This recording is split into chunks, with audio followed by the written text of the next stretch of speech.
work. Now, later that day, Colonel, did you receive word that something had happened at his residence at 1042 Sawtooth Cove? Yes, I did. Now, in situations where a detention or there's some police involvement between an individual under your command, is it common for you to be notified? Yes. And in this case, was that done? Yes. Is that a coordination between Air Force personnel as well as whatever agency it may be, in this case, the Bexar County Sheriff's Office?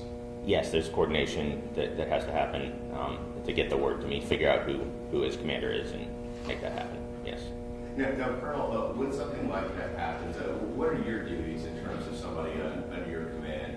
What are your responsibilities? So my responsibilities are to ensure that the situation is fully and properly investigated, and that the individual and the family are taken care of. Now, Colonel, after you received word about the situation at 1042 Sawtooth Cove on Friday, March the 1st, what steps did you do? I coordinated with my leadership and with Bexar County Sheriff's Office to get an understanding of the situation. Once I had the full understanding and had completed other duties for the day, I went over to his residence to check on the individual and to get eyes on the situation. Now, Colonel, so you said that you went over to the location at 1042 Sawtooth Cove. Did you go by yourself on that day? I did go by myself on that day. In your personal vehicle? Yes.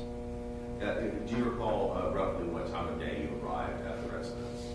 Probably about 10:15, so 9:45. And do you recall how you entered into the neighborhood? There's a gate to the neighborhood, and I was given the gate code by one of the law enforcement officials there. And so I used that gate code to get in, and of course his residence is right by the gate. Now, Colonel, once you entered into the neighborhood, did you see a police presence there? Yes, there was a substantial police presence at that time. Now, Colonel, were you allowed to speak to McDonald that evening? I was allowed to speak to McDonald. Were you able to assess any concerns that he had? Yes, I made sure that he was not being, treated unfairly or anything crazy. And then I also, he hadn't had anything to eat for quite some time, so I went down the street and got him something from Sonic. So after you went to go get him some food, did you return to the residence? I did. And were you allowed to give him that food? Yes, I was. Now, were you allowed to, you said that you were able to speak to McDonald about any concerns he may have. Did you talk to him about the situation? Not on a lot of detail. I didn't. Mostly, I maintained my questioning in the areas of his welfare and his family's welfare. Did he ask you about his wife? I don't recall. Now, Colonel, how long were you at the McDonald residence? For about 3 hours, very roughly. Do you recall roughly what time you left? I left around 12:45, I think it was. And so 12:45 in the morning? In the morning, yes. Now, Colonel, when you left, was the Bexar County Sheriff's Office still conducting business? They were. Was McDonald still being detained while they were doing that business? He was. Did you have any knowledge as to how much longer that was going to take? They indicated that it wasn't going to be a lot longer. They were expecting to wrap up within an hour or so from that point. Now Colonel, of course, this is March 1st is a Friday, going into March 2nd on Saturday. Did your unit have any responsibilities or anything scheduled for that next day? Yes, as a reserve unit, that was our drill weekend. So we had full duty starting at most folks arriving around between 6:30 and 7 o'clock, and a full day of duty. And Colonel, just kind of generally, what is a drill weekend? when you hear about the reserves and the 1 weekend a month and 2 weeks a year, that's your 1 weekend a month where the entire unit gets together, ensures everybody's current on training, and takes care of whatever business we need to make sure that we're ready. I assume it's kind of an all-day event? It is an all-day event for both those days, yes. Now, Colonel, based upon the situation on March 1st at the McDonald residence, did you give any instructions to McDonald in terms of his responsibilities for showing up at that drill weekend? I told him that I would be by to coordinate with him because my understanding was that he would not have a vehicle at that point. So did you excuse him from going through that drill weekend at that time? I excused him from showing up Saturday morning, and I intended to coordinate with him and have him participate potentially in the rest of the drill, depending on the situation. But your plan was then to later follow up with him, depending on the situation? That is correct. Now, Colonel, did you return to the McDonald residence on Saturday, March the 2nd? I did. And was that part of that follow-up that you just talked about? That was the follow-up that I talked about, yes. Now, Colonel, did you return by yourself or was anyone with you? One of my other officers was with me, Major Renzo Hernandez. Is Major Hernandez also in your unit under your command? Yes, he was also under my command. Now, what was the purpose of taking Major Hernandez? Major McDonald and Major Hernandez had gone to training together, so they were more familiar with one another. They were closer to one another, as well as just having another person. Given that the situation at that point was already on the news and things like that, thought it wise to have additional eyes and ears.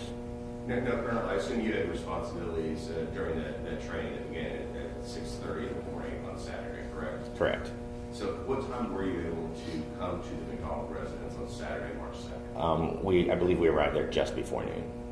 Do you recall, how did you enter the neighborhood? Again, through the gate. This time it was Major Hernandez had used the code that he'd been given previously on a visit. So that's how we got in that morning. Do you know where he received that code? I assumed that it was. I do not know. I assumed that it was from Major McDonald. Now, Colonel, when you and Major Hernandez arrived at the residence, I believe you said just before noon on Saturday, March the 2nd, what did you observe? We observed one car in the driveway, and when we arrived, knocked and went up, and Major McDonald let us in. He was preparing a bucket to do some mopping, and there was some pet waste on the floor that he was cleaning up. Now, Colonel, do you recall what vehicle was in the driveway? I do not recall which vehicle it was. Yeah. Colonel, did you prepare a statement to the OSI detailing your involvement as to these days on March 1st and March 2nd? Yes, I wrote up a short statement summarizing the activities. Yeah, well, looking at those statements, help you refresh your memory as to what... Sure. Your Honor, my approach, please.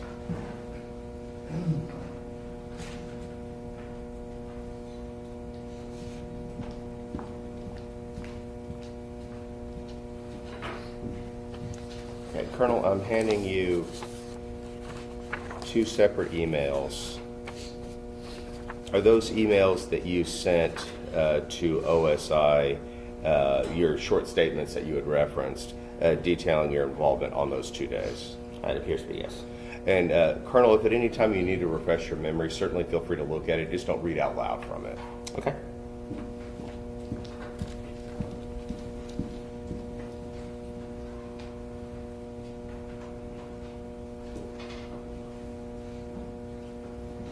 And Colonel, before we get too far, what is OSI? The Air Force Office of Special Investigations. So that's our law enforcement arm. Now, Colonel, after looking at the statements that you provided to OSI, did that refresh your memory as to what vehicle you saw that driveway? Yes, that was the Jaguar that was in the driveway that we saw. Now, Colonel, you stated that you went to the front door. Or were you let in by McDonald? We were. Both you and Major Hernandez. Correct. And you said that there was something that McDonald was doing when you entered. What did you observe? He had a bucket and he was getting ready to mop, clean up pet waste. So after McDonald let you in the residence, did he proceed to clean up that area? He did. At that time, did you check on McDonald's? Did you check on McDonald to see if he had any concerns? Yes, that was our reason for being there, to check on his concerns as well as to figure out logistics for duty going forward and things like that. Now, Colonel, when seeing McDonald, did you make any observations about his person? We did notice Band-Aids on his fingers. Did you inquire as to why he had Band-Aids on his fingers? Yes, and he stated that he'd been tending rose bushes and had gotten hurt. Now, Colonel, you said that you were there to check on Mr. McDonald. At that point, did he express any desires to go through the training that we had? No, he actually requested to take leave for the following 2 weeks. Did you approve that leave? I verbally approved that leave at that point, although we did coordinate. The plan was for him to later put the paperwork in to make that official. I see. Now, at that point, did Major McDonald have a cellular telephone? No, he did not, to my knowledge, have a phone available. So, did you make arrangements on how to coordinate and call McDonald? Yes, he did have an internet/phone connection. We found a physical hardline phone that we plugged in and called our cell phone, so we knew the number to that phone. So we had arranged that we could communicate with him at his house. And I assume that it's both you and Major Hernandez. That is correct. Now,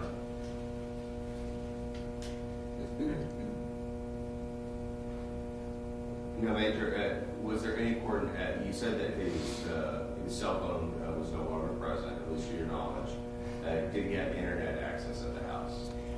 There was internet access available, but to my knowledge, again, there were no devices that he had. Any electronics were not available to him at that point. Did you or Major Hernandez do any research to help provide potential internet access for McDonald? We discussed looking into getting a cell phone to be made available to him. Did you do any further research in terms of places and where he could access the internet? Yes, we also talked about, we actually looked up on our phones local libraries where he could go and get internet access. And you gave him that information, I assume? We did. That was Major Hernandez, I think, who looked that up and shared that information with him.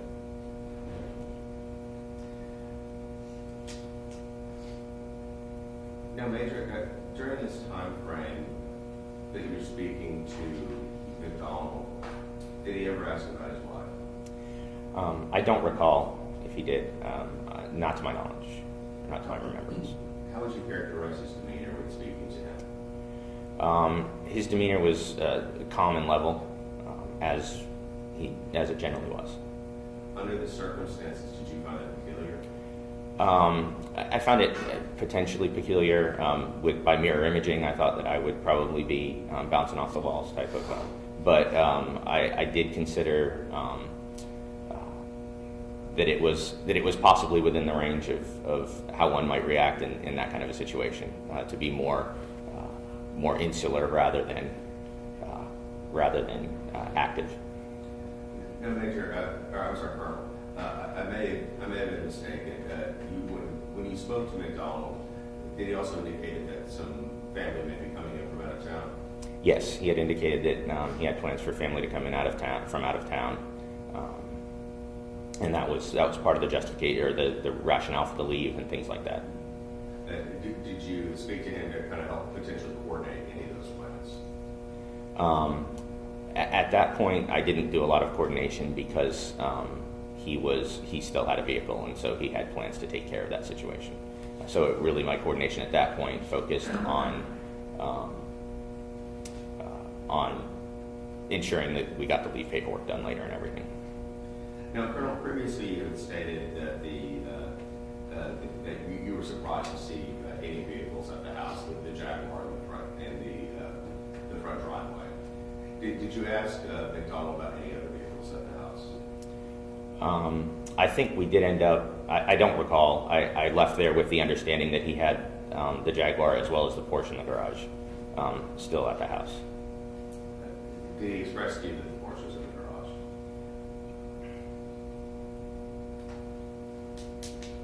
I don't remember the specific comments, but I did leave with that understanding, so I am assuming that he spoke that to me, at least me or Major Hernandez, who's the one who would remember models of cars.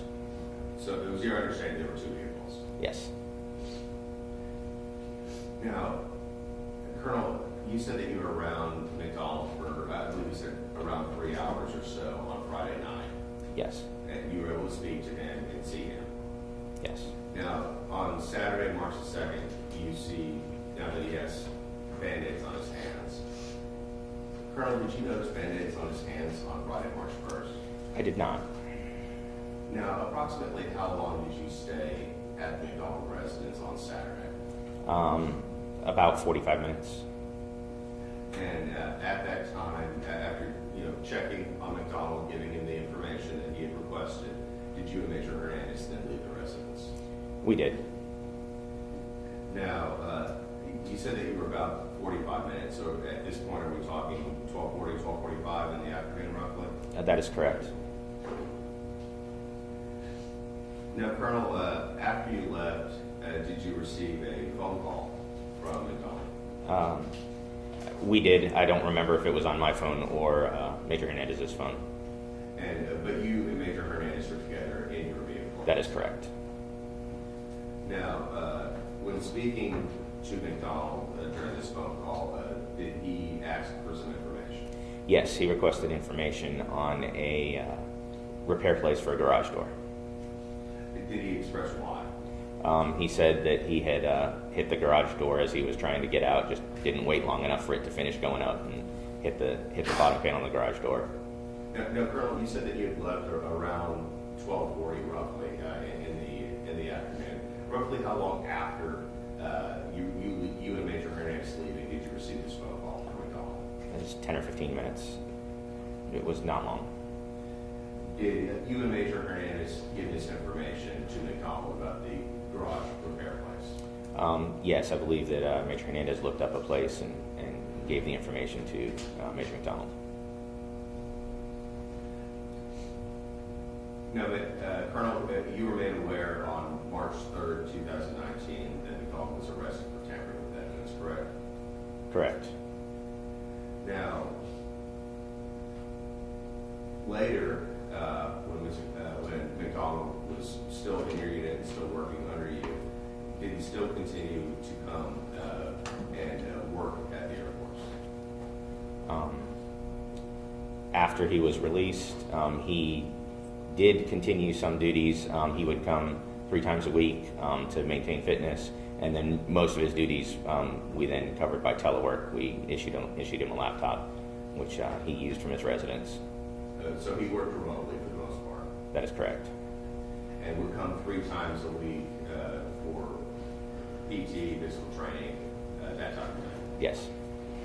Did you have interaction with him during that time frame? I had some interaction with him. Most of that interaction was focused on, just general checks on his welfare and to make sure that he was comfortable with, that things were moving correctly. Now, Colonel, during that time frame when you had interactions with McDonald, did he ever ask about his wife? No.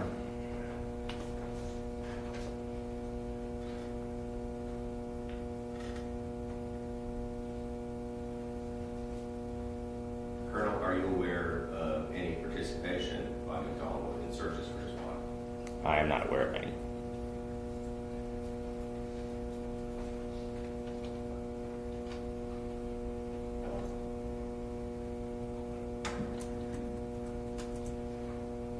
Colonel, just stepping back for a moment, on March 2nd,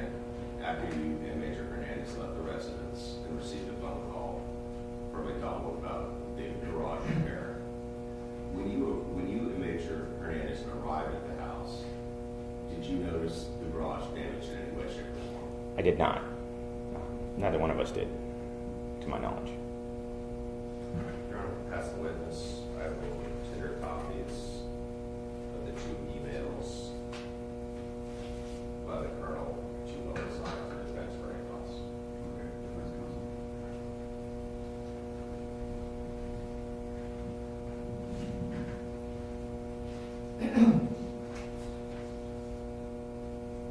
Good morning, Lieutenant Colonel Chatelain. I'm John Andreen, and I think we met at least once before. Is that correct? I believe that is correct. My understanding is that you're currently enrolled at the War College. That is correct. And where's that located? Montgomery, Alabama. And each of the respective services have an advanced degree program that's called the War College. That's correct. Is that a fair statement? Yes. And prior to February of 2019 and after that, you're the CO or the commanding officer for then Major Andreen McDonald, correct? That is correct until October of 2019. Okay. In fact, you kind of hired him for his job, brought him on at his job. Is that a fair statement? He had been working in the unit as a part-time reservist. I hired him as a full-time member of the unit. So in the reserves, we have some folks who work full-time to make sure that all the training can happen on time and everything. The part-time people, they were in drilling status as a reservist. That is correct. And then what you're talking about is taking them from that status to what's essentially an active duty status in the Air Force as an activated reservist, correct? Essentially, yes. And you were not only his CO or commanding officer, you were his rater, correct? That is correct. And so you signed on January the 3rd of 2020 his fitness report, or his they call it officer performance report, correct? Correct. And you take in information from various categories about an officer and assign, and you rate him. Correct. Okay? It's a management tool for the Air Force. Correct. And you rather highly rated Major McDonald. Is that a fair statement? He met all standards, and I rated him accordingly. No. You indicated that he led 4 evaluations, supported executions of 200 plus evaluations a year, correct? Correct. And that he verified operational effectiveness of the largest DCO weapon system. What's a DCO? That is Defensive Cyberspace Operations. He evaluated ACD operations. What's ACD? The Air Force Cyberspace Defense System. That's the largest weapon system, the cyber weapon system that was spoken about. He identified deficits in training, equipment, support, and tactics, correct? Correct, those were his duties. Primary advisor to SQCC on unit readiness. What's SQCC? That was me, the squadron commander. So he was your primary advisor on unit readiness. Yes, That's for what you wrote. yes, unit readiness for the cyber operations part as a standardization evaluation chief. And there was an S on count, Your Honor, I'm going to SNE. object to relevance. I'm going to allow a little bit of it to get to the point. You characterized him as a steady contributor, correct? Correct. Developed, implemented integration of standards and evaluation with AD host. What's AD? AD is our active duty unit that we were associated with, worked side by side with. Weapon system, MX, in caps, chief, then DO. What does that mean? So that's a vector. The recommendations for next job is the chief of maintenance within the unit, of maintenance of the weapon system, and then potentially as director of operations. You characterized him as an aggressive, field-grade officer who overcomes the toughest problems, correct? I believe that's correct, yes. Boosted critical evaluation capabilities for the Air Force, correct? Yes. and that he should be challenged with a DO job next. What's a DO job? Director of Operations, so that's the commander's right hand in a broader scope of operations. Okay. At the time that you're the CO for Major McDonald, he has a top secret clearance, is that correct? That is correct. I don't want to know any of the interior reasons for his top secret clearance, but in order to get a top secret clearance, you have to go through what's called a standard or security background investigation. Is that correct? That is correct. Would you have you been through it? I have. Would you characterize it as pretty thorough? Your Honor, and I'm going to object to relevance. I'm going to move into the current time period. I mean, I should have a right to show that we had it at that time period, and that there wasn't any problems. We'll get to relevance. I was just trying to lay the background. Sorry. So the questions you just heard, at that time, he had a top security clearance that was active and that there were no problems noted with that, correct? That is correct. It's reevaluated periodically, correct? Correct. And things like issues out in the community, like drunkenness, drug use, family Your Honor, issues, again, I'm going to object to would be, relevance.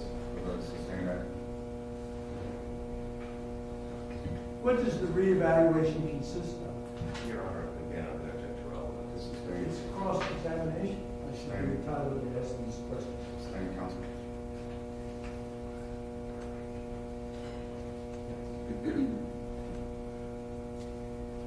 During your time period as commander, up to and including what you've talked about today, Major Andreen McDonald had no disciplinary issues, correct?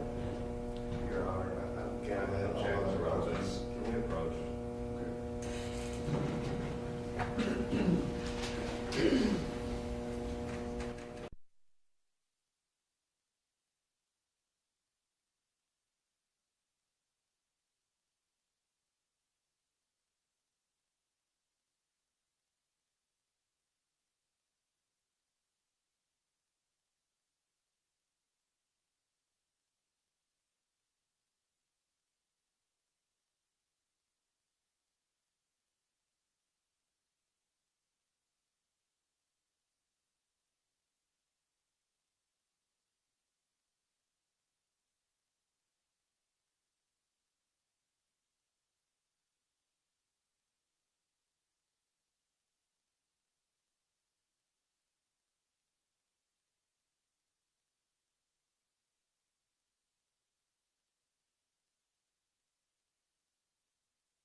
As a commanding officer, at this time period, just asking you the same question, that you're not aware of any disciplinary actions that were leveled against Major Andreen McDonald prior to this That is correct.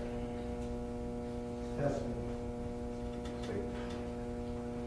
No further questions. Thank you, excuse me.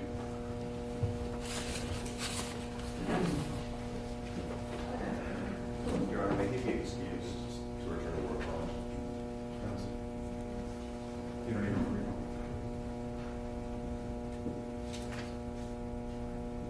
I think that's understandably okay. I'm sorry, Mr. Conrad, I didn't understand. Understandably okay. He may be released. Next witness. Okay. The state would call Clifton Pathology.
do.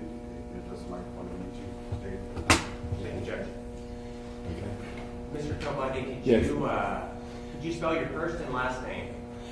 Clifton is my first name, Clifton. My last name is Klabundi, Klabunde. And Mr. Kilbundy, could you introduce yourself to this jury? My name is Clifton Klabundi. And what do you do for a living, Mr. Kilbundy? I'm retired right now. I have a farm I inherited that is on Blanco Road. And Mr. Kilbundy, are you familiar with a property at 680 Speck Road? Yes, it's next door to the property I lease. I have a field I lease next to that property. May I approach the witness, Your Honor? Yes.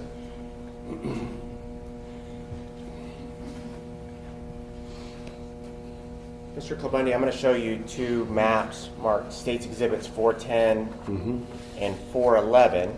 Can you look at those exhibits and tell me if those are accurate photos of the property that we were talking about? Yes, it is. Okay. Do they truly and accurately give an overlay of what that property looks like from a satellite photo? I would believe so, yes. Do they appear like they've been altered or changed in any way that you can tell? I can't tell. State would offer States Exhibits 410 and 411 pending any objection from the defense.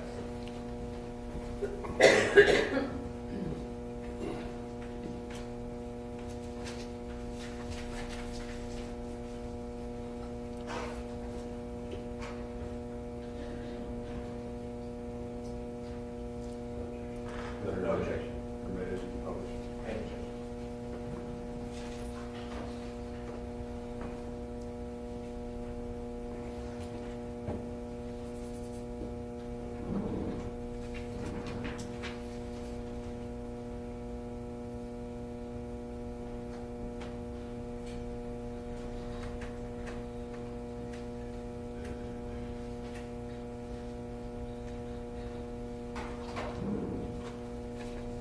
Mr. Kilbundy, first I'm going to show you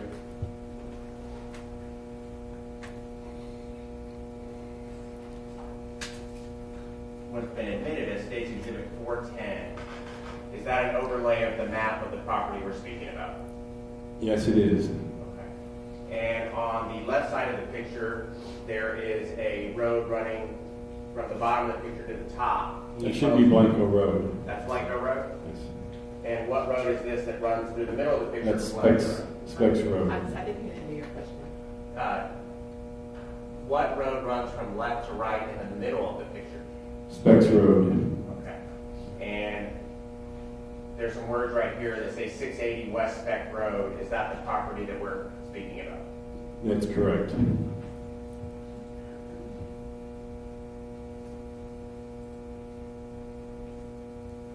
States Exhibit 411 is a close-up of the fence line on the left side of that property, correct? That's correct. Now,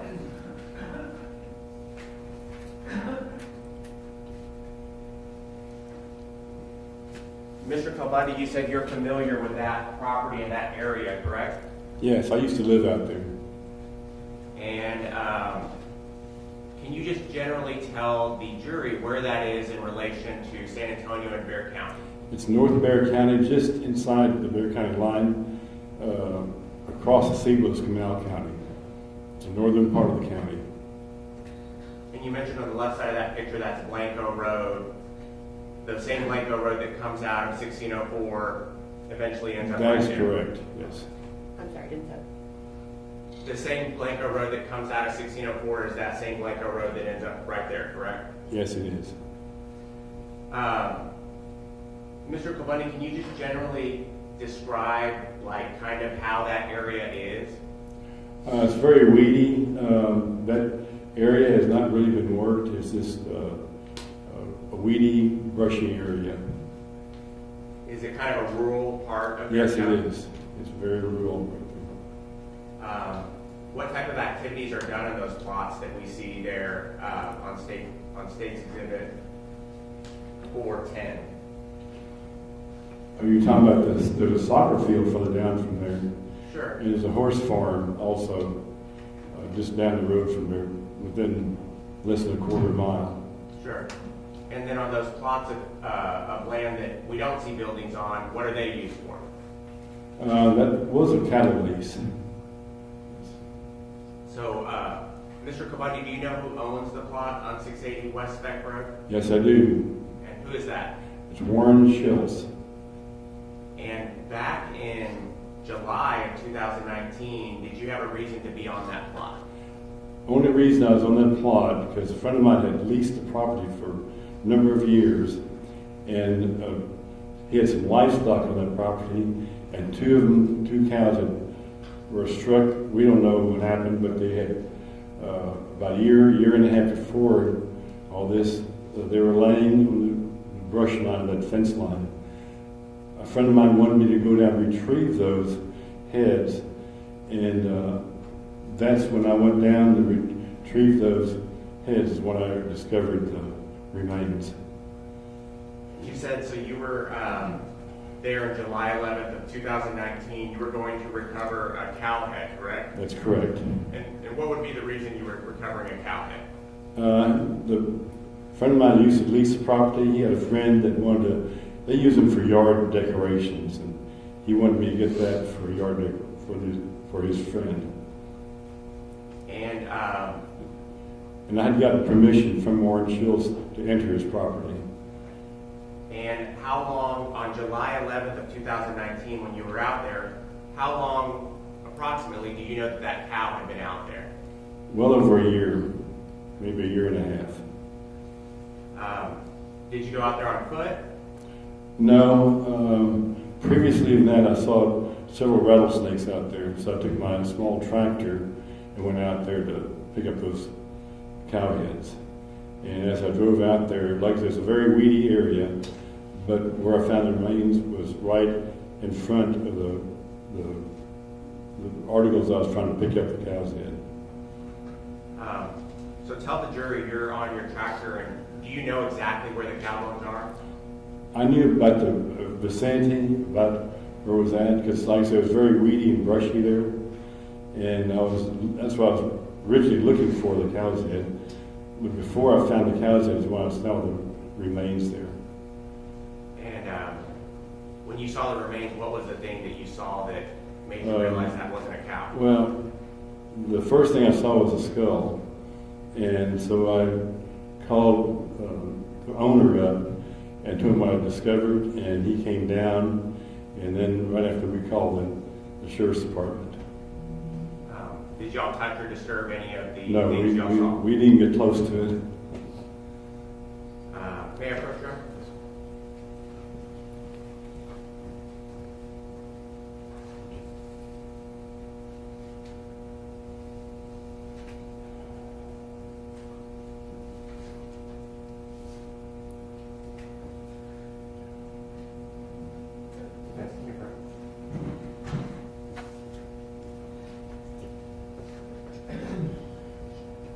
I can't hear you, Mr. Gerber.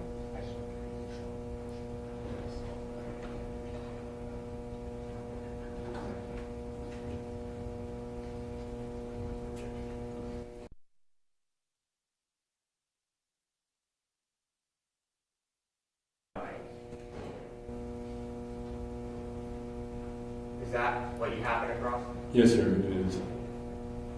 And I'm also going to show you what's been previously admitted as State's Exhibit 225. Is that kind of a photo of the area? Like kind of the... Yes, it is. The brushy, grassy area. Sure. And it kind of shows you the landscape that we're looking at in this particular area, correct? Correct. I'm also going to show you State's Exhibit 228. Again, is this the tree line and the vegetation you're talking about? Yes, it is.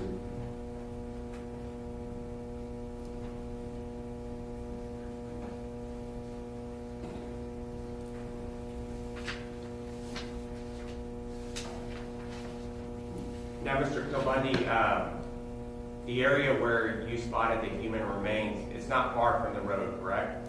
I'd say it's about 40, 50 feet off the road, off Specs Road.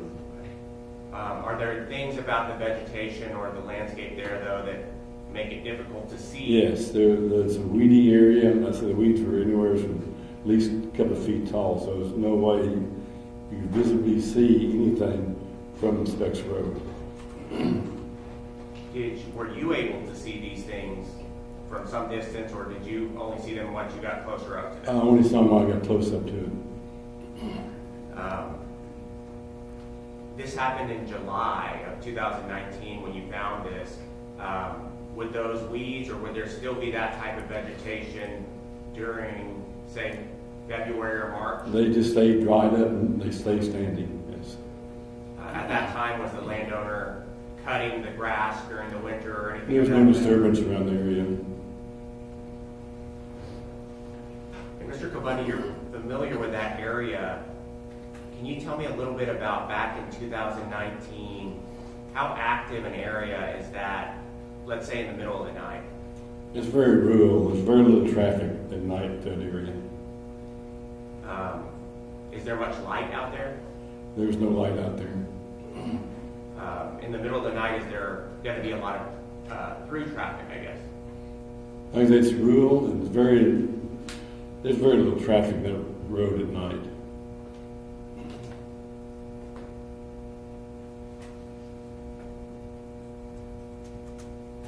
How did you gain entry onto that property?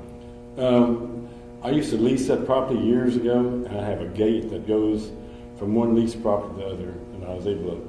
That's the reason I called the owner.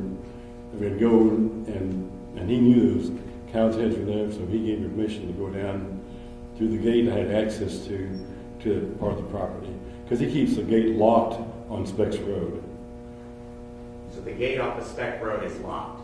That's correct.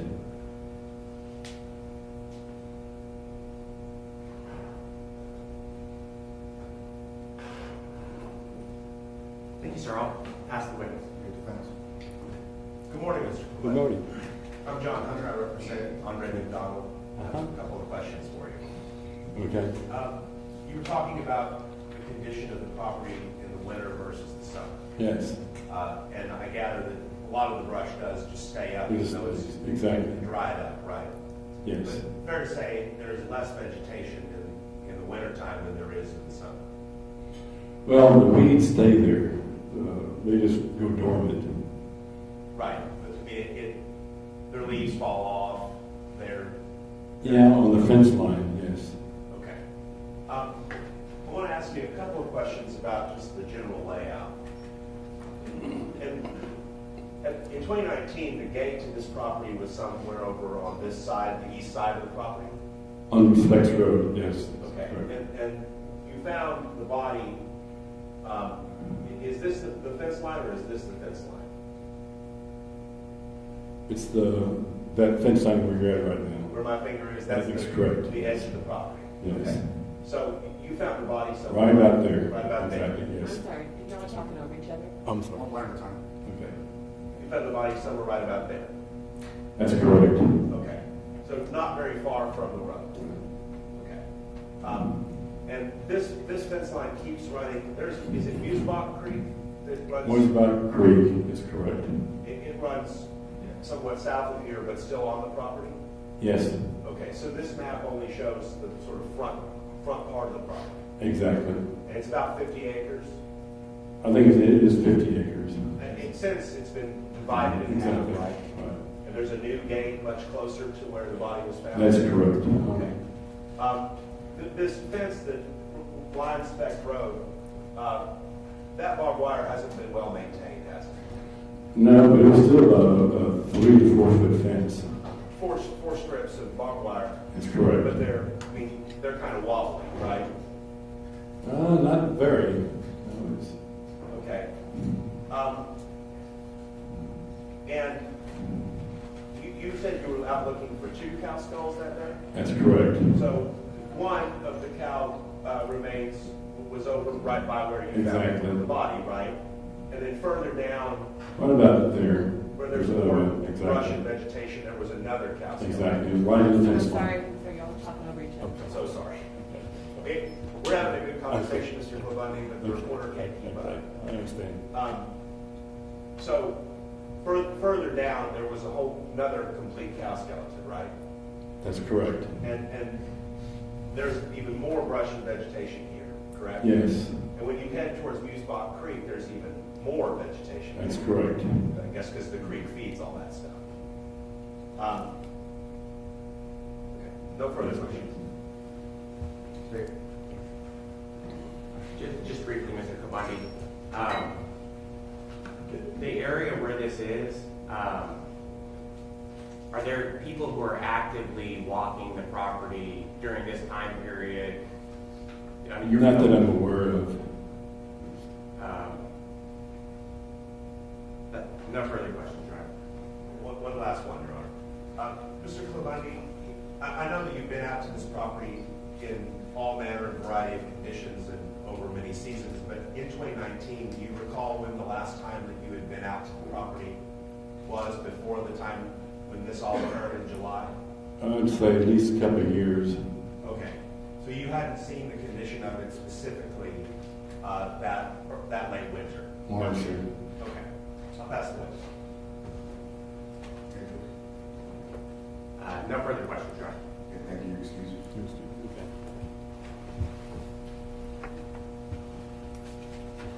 State next witness. The state would call Sergeant Sean Tobelman.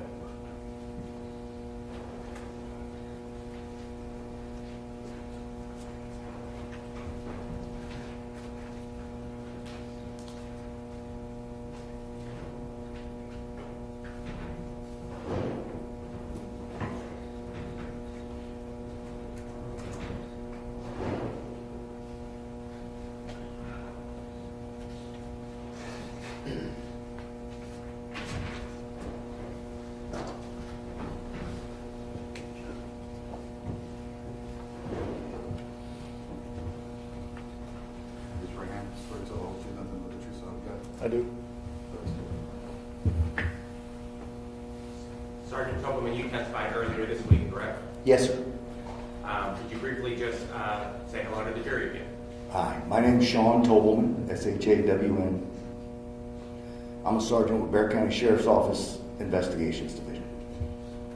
And can you remind them of what your position was in 2019, let's say July of 2019? I was a supervisor over the covert team that did surveillance and anything that needed to be plainclothes covert work for investigations. And what was the name of that unit? Shot?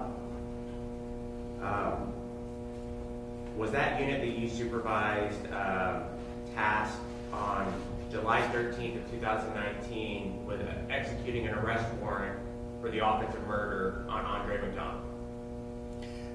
Yes, sir. I was tasked with submitting an operational plan. That was something y'all did on that. Y'all were tasked with, correct? Right.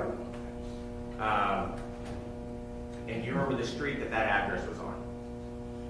Coral Grove? Sergeant Tobelman, can you talk to the jury? Was there a plan in place to effectuate that arrest in a safe manner? Absolutely.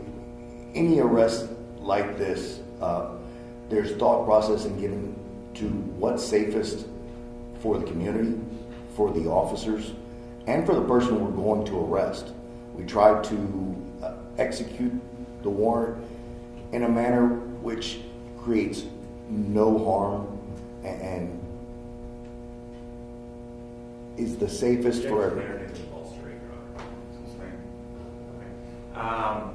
As part of that plan that you just spoke of, what did y'all do in order to effectuate the arrest of Andre McDonald? We devised a plan to attempt to get him to come outside of the residence. Therefore, we know everything that was going on and we can control it better. And did Andre McDonald come out of the residence? Yes, he did. And was your team on location at that residence? Yes, we were on both sides of the house and down the street. And when he came out of that house, where did y'all take him into custody? We surrounded him in the driveway of that house. And did y'all take him into custody? Yes, we did. When y'all took Andre McDonald into custody, did he have a telephone, a cell phone on his person? Yes, he was actually on his cell phone. Permission to approach, Your Honor? Yes.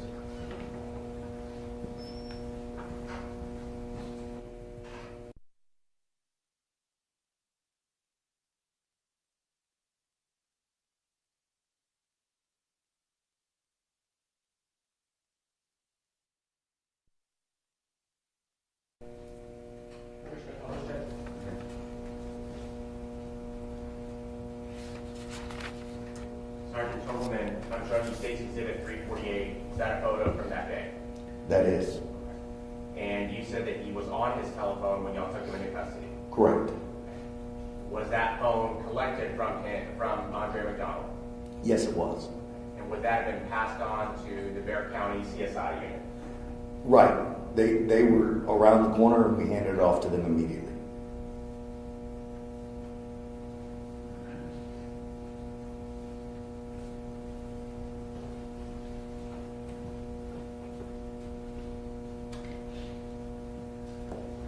Sergeant Tobleman, do you see the person that y'all effectuated that arrest on here in the courtroom today? Yes, sir. Can you point at him and identify him by an article of clothing that he's wearing? Absolutely. He's to my left in what appears to be a gray suit jacket with a multicolored gray tie. The record to reflect that he's identified the defendant, Andre McDonald, in stating past the witness. No questions. Excuse me. State against witness.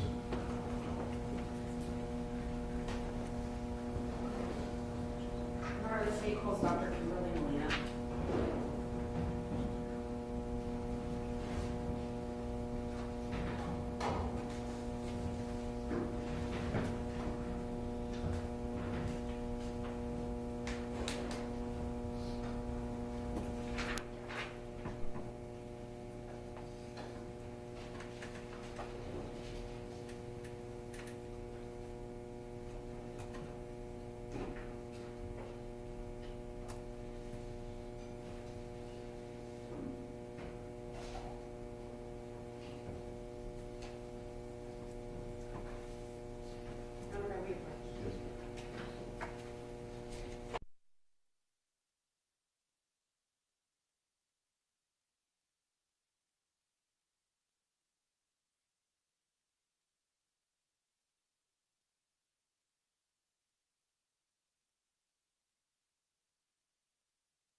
I was deputy chief medical examiner. Deputy Chief Medical Examiner. And you came out to a rural property on Speck Road to assist and to participate in the collection of human remains, correct? Correct. And I'm sorry that the media can hear this. I know what it says at the discretion of the court on certain pre-trial matters outside the jury, but I somehow allow this. You were the one that actively were collecting the bones and organizing them and making sure you had a complete skeleton, right? I was the one separating at the scene. There were commingled remains, and I was the one separating the commingled remains into the human and non-human remains and collecting the human remains. I was not, however, putting all the bones together and making sure it's a complete skeleton. I was just collecting all the human remains that we could identify. Okay. So I have just a couple of questions. First about that process, and then about your participation in authorship of the autopsy report that later was to come, okay? So first I want to ask you about the collection process. I gather, will testify that you would form an opinion about whether the bones that you collected were human versus bovine, right? I guess I will have an opinion. I mean, I collected human bones, so that decision was made at the scene. Okay. So as far as that process is concerned, what training do you have through your credentials to make the determination about whether a piece of bone is human bone or cow bone? Well, I'm a board certified forensic pathologist with the American Board of Pathology, and part of our training is the identification of human remains and the identification of trauma and the examination of skeletal cases, which would be bone cases. Okay. And when you come to a situation where you're dealing with bones that are unburied and out in the open field like that, you have training specifically with handling that kind of a circumstance? Yes. And what does that training entail? Anything specifically in terms of the protocol for how remains are collected? It depends on the case. We don't have a specific protocol per se. We document the scene and we gather the bones and identifying the bones once we identify that they're human versus non-human. Okay. Fair to say bones that are out in the elements are subject to all manner and variety of disturbance prior to being discovered, right? That's possible, yes. They could be moved by scavengers. Yes. The elements, rain, wind, those kinds of things may move the bones from the original position that they were in, right? That's possible depending on the terrain. If there's, say, water flow or something, it would just depend on the terrain. But yes, it's possible. Okay. But fair to say, unburied remains may move around between the time that they were deposited and the time that they're found, right? They may be moved by external forces, yes. Right. Right. I'm not saying this isn't the Bible. The bones don't get up and walk, right? Correct. But certainly that's a concern when you're trying to collect bones in that kind of an environment. Correct. It's something that we look for. And of course, remains could also have been disturbed by people that may have happened upon it and not reported it. That's possible too. So the positioning of the bones has evidentiary significance in and of itself, right? Sometimes yes. Okay. When you say sometimes yes, what factors make that something you're concerned about versus when you don't concern yourself with it? Well, oftentimes when we are collecting the bones, we aren't aware of how the bones got there or what the circumstances of the death are. So we don't really know what's significant or not. So that's why we document everything, because you don't know when it's going to be significant. Okay, so documentation of how you find the bones and what position they're in is a critical part of that process, right? It's part of it, yes. And so that needs to be specific enough that you can understand both generally where the bone was found and where the bone was found in relation to other bones in the skeleton, right? Generally, yes. And so are you trained in a proper protocol to make sure that that's done in a way where the evidence can be properly understood later when you get back to the lab? Yes. And can you explain that for me, what is that protocol?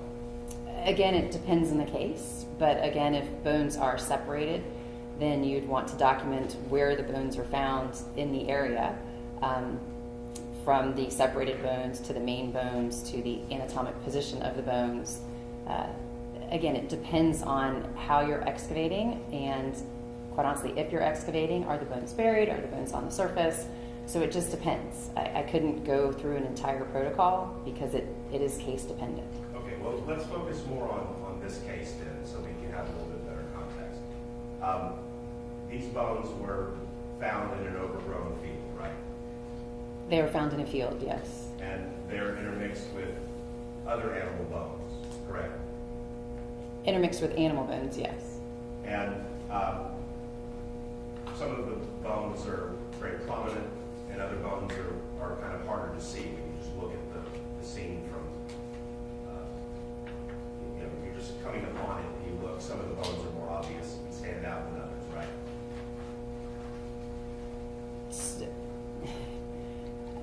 So if you're just walking up to the scene as a layperson, Well, when you approach the scene, in this case, some of the bones were obvious to your naked eye without any further observation. Other bones you had to look for a little bit more carefully, fair to say. I suppose so. Some of the bones were sort of in the dirt, and other bones were really not affected by any kind of erosion or sediment deposit, right? So, again, I apologize, I'm just not really following the questions, but all of the bones were bones, which means they've all been affected by environment and sediment and things because they're bones. It's not a body that's out there, it's bones. Some bones have different types of changing, say like what we call sun bleaching because they're out in the sun, versus others were in the shade. So they look different, but they've all been affected. Well, I guess I'm not asking you so much about how they're affected. I mean, what I'm getting at is you use the word excavation, right? You're trying to get these bones out of their natural environment, where they've been found, and collect them for evidence, right? We're trying to collect them from the environment of where they're found, yes. Okay. And so, what did you do to document the positioning of the bones as you were removing them one by one? Oh, well, when we document the scene, we take photographs of the scene of where the bones are, and we prepare a narrative of how the bones were found. We don't actually document all of the bones one by one. Most of these bones were in an anatomic kind of relationship, so we didn't feel the necessity to document each exact bone and where it was. In order to do that, we would have to be doing a full anthropology at the scene, which we are not doing, and that is not the best location in which to do an anthropologic assessment. Okay, so let's talk about that for a second. What training do you have in anthropology specifically, forensic anthropology? Again, I'm a board certified forensic pathologist, so our training includes forensic anthropology training. Okay, and the first step when you come upon a body in circumstances such as these is to make sure that the way you collect the bones does not compromise any evidentiary value they may have in the position that they were found in, right? Correct. And so, in this case, did you lay out a grid to show where the bones were in relationship to one another? No. Did you do any kind of schematic or diagram to indicate where the bones were found in position to one another? No, we took photographs. Okay. Did you go back and try to correlate where each bone that you found was accounted for in each of the photographs? No. Okay. There were portions of this skeleton that were not recovered, correct? I honestly do not know. I don't have the report. Okay. I wouldn't be surprised. When this was fresher on your mind, you participated in generating the autopsy report in this case, correct? No. You didn't write any report of your own? So the reports that were written in this case were written by Dr. Feig, who was the forensic pathologist who actually did the anthropologic assessment, as well as Dr. Gail King, the forensic anthropologist. And then the investigative report was written by Investigator Torres from our office, who was also present at the scene. So I did not write nor generate any of the reports. Okay. And so fair to say nothing that you did at the scene was individually documented by you in writing? It was individually documented by me. No, it was documented by Investigator Torres. And all of the anthropological work that was done in this case was done in the laboratory, not in the field, correct? Correct. Okay. Well, aside from separating the human and non-human remains, that was done in the field. Okay. Now, what opinions do you intend to offer in this case based upon your observations in the field that day? I intend to answer the questions asked, but I understand that I'm mainly here to testify about the separation of the human and non-human remains that were present at the scene. Okay. Do you have any opinions regarding the conclusions of the autopsy report that was prepared in this case? No, not today. Okay. Will you be offering any opinions about reasons why portions of the skeleton were not recovered? If asked, I can give an opinion. I don't know if I'm going to be asked. Well, I'm asking you now if you would please tell me what's your opinion as to why portions of the skeleton were not recovered. Oftentimes when humans are skeletonized, so we have skeletal remains, oftentimes we're unable to find or collect all of the remains because they are either so small that they've decomposed to a point where they're no longer really bony and identifiable. Also that they're too small. You mentioned things like scavengers coming in. They could have been scavenged out of the area. So it's not uncommon for us not to find every bone on a skeletal case. Okay. And so your opinion in this situation is that it's unremarkable that portions of the skeleton were not recovered? I would say it's not uncommon, correct? You would expect that, basically, for It's- a case like this? Correct. Okay. Are you going to offer any opinions about the condition of the bones and whether the condition of the bones indicates attempts to tamper with the corpse, whether any of the bones were removed by virtue of some criminal action or some attempt at obfuscating evidence? So if I understand the question correctly, I just want to make sure whether or not the bones were tampered with after they were bones. Correct. And bones removed, I would not be offering an opinion on that. No. Okay. And you indicated that it appeared to you that the bones were in an anatomical position. That, I guess, means that essentially the bones were relatively in the position you'd expect them to be in if the corpse was allowed to decay without interruption. In other words, the bones are sort of lined up like a person lying down on the ground. So just to clarify, my answer to this question as well as the previous question are related to the human bones. That's what I'm asking. So I just want to make sure, since there are multiple bones out there, the human bones.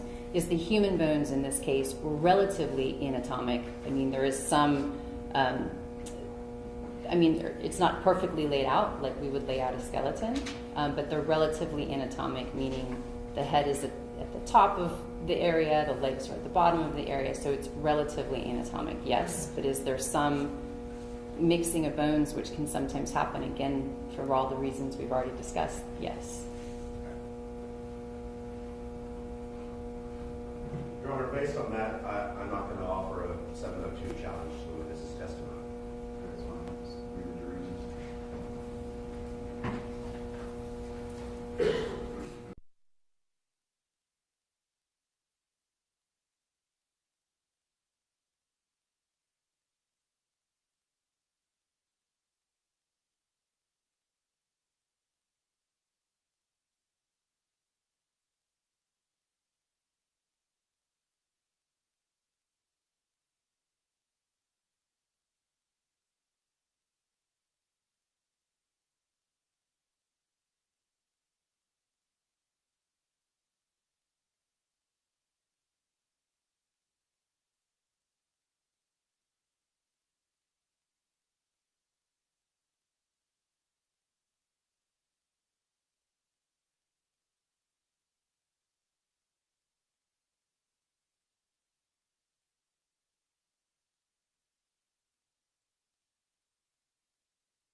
Kimberly Molina, Molina. Raise your hand.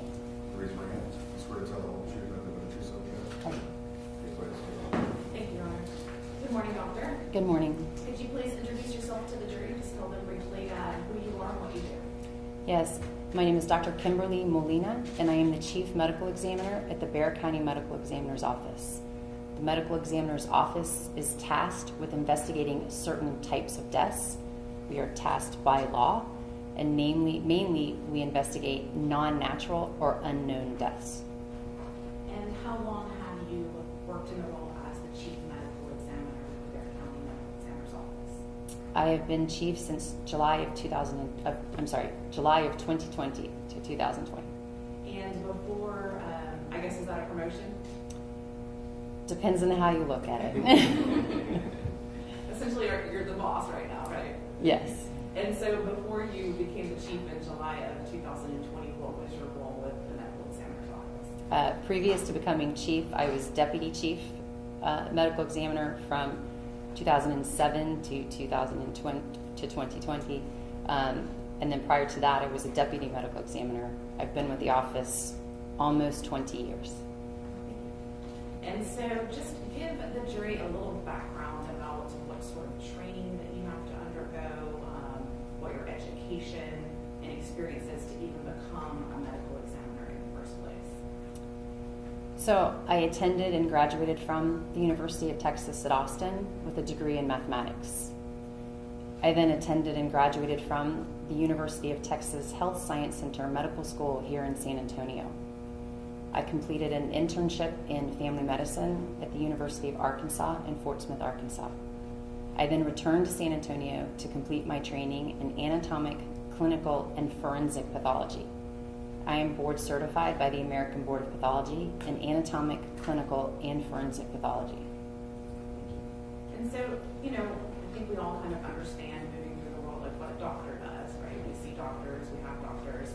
So what difference is it that you do as a medical examiner versus maybe a general practitioner that we might go to and see? So clinical doctors we're all used to seeing, they're there to treat you and to keep you healthy, keep you alive. My type of doctor my job is to figure out why people die. We don't always know when people are alive that they're going to die or how they're going to die, and unfortunately, oftentimes people die from non-natural diseases. So my job is to figure out, to be the last doctor that anyone ever sees, if you will, to figure out how and why someone died. And that includes knowing about disease processes that can kill people, as well as trauma and traumatic injuries. And so you've kind of just given the general grouping of non-natural deaths that you investigate. I guess give the jury a few examples of what might be a non-natural death that you have to become involved with. Certainly. So most common one we might think about would be a car accident. So anyone who dies from injuries in a car accident would be investigated by our office. Drug overdoses. We see a lot of drug overdoses nowadays. Those would be investigated by our office. Suicides are also investigated, but then also homicides. So deaths due to someone else's actions, if you will. And so just to have a good comparison, give the jury some examples of what a natural death would be that you would not become involved in. So natural deaths occurring, let's say an elderly relative on hospice, or maybe someone with terminal cancer. Those are deaths where we don't need to be involved, and by law we aren't involved because it's a known natural death, meaning the person's under care, under treatment, and unfortunately, for whatever reason, their heart disease, their cancer, that's how they've died, and we don't need to be involved. And so when a non-natural death occurs and your office becomes involved, how does that procedure sort of start? So as we've discussed, I am a doctor, a medical doctor, like any other doctor. And so when you go to your doctor because you're not feeling well, the first thing your doctor probably says to you is, hello, what brings you in today? I need to ask that question of my patients as well So our examination actually begins with an investigation as to the circumstances of death. Why are we investigating this death? Was the person involved in a motor vehicle accident? Were they found with drugs nearby? That is my history. That is my why are you here? Once we start with that, we then do our examination, which for us is an autopsy. So it's looking at the body just as it is. It might be looking at the inside of the body, at the organs. It might be doing additional laboratory tests, just like your doctor might do if you were complaining of something. And then we take all of that information to determine a cause and a manner of death. If you had to put a number on it, how many investigations of non-natural deaths have you worked on in your time with the County Medical Examiner's Office? When I started with the Medical Examiner's Office just about 20 years ago, there were 4 medical examiners, and we investigated about 2,500 to 3,000 deaths a year. Now there are 7 medical examiners, and we investigate somewhere between 3,500 and 4,000 deaths a year. We divvy those up evenly, if you will. So if you take the number of deaths we investigated and divide it by how many MEs we have, that's how many I've done. So if you do all that math for 20 years, that's about how many death investigations I've done. So thousands. Yes. And do you testify often in cases such as this? Yes. How often have you testified? Prior to COVID, our office would testify maybe once a week for our medical examiners, so that would be maybe about once a month. It's been less with the courts not going, but as they get back up, yes, I'm here usually each month, if not more frequently. And then to be clear, just kind of within the realm of law enforcement, are you an arm of law enforcement, or are you something different as the medical examiner's office? So again, the medical examiner's office is actually mandated by law, which means we exist under the Texas state law. And we are completely independent from the DA's office, from law enforcement, from any other agencies. We are an independent agency whose sole duty is to determine the cause and the manner of death. We don't determine crimes, we just find out why people die. And so let's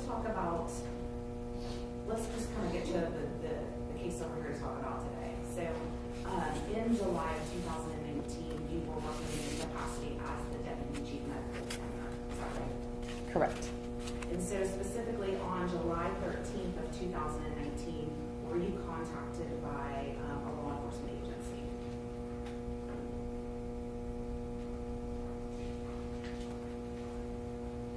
It appears we were actually notified on July 12th of 2019.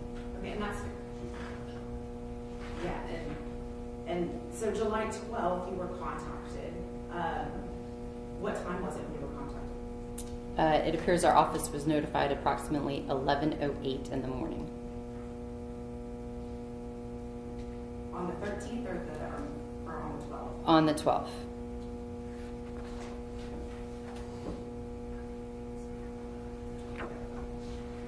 We've had a lot of different dates here. Sorry, Doctor, I got that mixed up. That's my fault. So on July 12th, what time was it again? So they're just, for our office too, there's multiple dates. So I can tell you, we were notified on July 12th, 2019 at 11:08 in the morning to attend the scene of some remains that were found.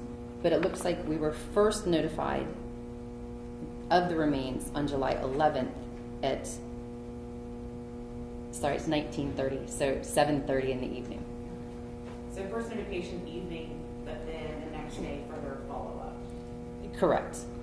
And so were you tasked with going to a specific location with regard to the finding of some human remains? So yes, I did go to the location with our investigator.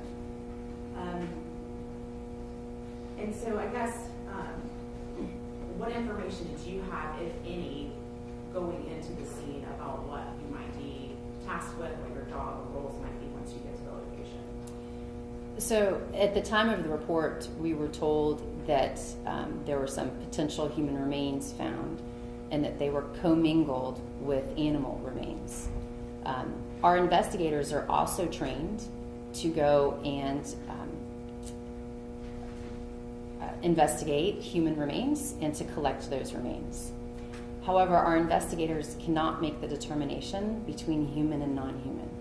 So the policy of our office is when we have commingled remains, all of the remains are brought into our office and anthropology is done in our office. However, since we were informed that this involved a large animal, specifically a cow, the decision was made for a medical examiner to go to the scene and only bring in the human remains. Cow remains are very large and they're very difficult to transport to our office. So it was a better decision to just transport the human remains. And so kind of explain that difference. So you have an investigator. Is what makes them different from what your qualifications are as to making the decision what is human remains and what are non-human remains? So our investigators actually work for our office. So they're independent investigators that work for us. They're not part of law enforcement, not part of the DA. They worked for us. And we train them, as well as they're also certified by the American Board of Medical Legal Death Investigation. And we train them to go to scenes for us. So medical examiners don't always go to the scenes, say the car accident, right? Our investigators are trained to go to the scene, document the scene, take photographs, get all the information that we need, and create a report for the medical examiner so that we would know why we're investigating that death and what type of examination needs to be done. Oftentimes these investigators are sent to courses and they have training as well on how to handle skeletal remains. And again, they would know the policies and procedures of how to bring those skeletal remains to our office for investigation. And a medical examiner doesn't necessarily go to every skeletal case. However, they do not necessarily have the expertise to differentiate whether or not a bone is human or non-human. That's more of the medical examiner to determine. So our investigators, when we task them to go to scenes for skeletons, they bring in every bone that's found. And then the medical examiner, when we do our exam in our office, will then separate the human and non-human. And so tell the jury a little bit about how you as the medical examiner and the doctor on scene makes those determinations about the differences between the human remains and the non-human remains. As part of my training as a forensic pathologist, we are trained in forensic anthropology and in differentiating human and non-human remains. So at the scene, when there's two commingled skeletons, we look at each bone and decide, is this human or is it non-human? If there's any sort of a question whatsoever, we bring it in as human. So the only bones that get left behind are the ones that are clearly non-human, and we have no jurisdiction over that. As I mentioned, we're tasked by law to investigate deaths in humans. I don't have jurisdiction to investigate deaths of non-humans. And so, I guess visually, when you're at the scene, and I think it's the spec road scene we're talking about on July the 12th, are you first making just sort of a visual determination or something else? So it depends on the bone. Some bones are obviously non-human, and we can visually just say, these are not human. Some bones we need to pick up and touch, look at their weights, look at other features to determine if they're human or non-human. This particular scene, most of the non-human bones were fairly clearly non-human. And did you make any determination about what type of bones, or I guess what animal or non-human it was? So my training actually does not include differentiating animal bones. It differentiates animal and human. In my opinion, the bones that were there were likely bovine cow. However, I'm not an expert, so if there's like different types of cows, all I can really say is they appear to be cow. And so then let's talk about kind of when you first walk up to the scene and you see the human and the non-human remains there, what's sort of the first, I guess what sort of, what are you noticing first? When we go to any scene, the first thing we notice is the scene, right? How are the remains there? What is the environment? Just kind of the overall scene of where everything is.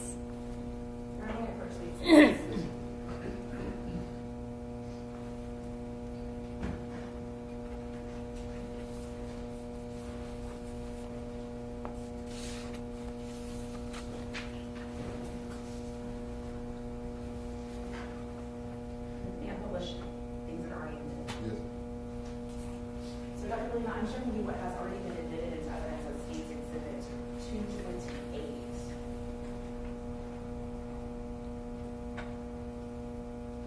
Can you see that okay? I know the lighting is kind of weird. I can adjust the brightness. No, it's okay.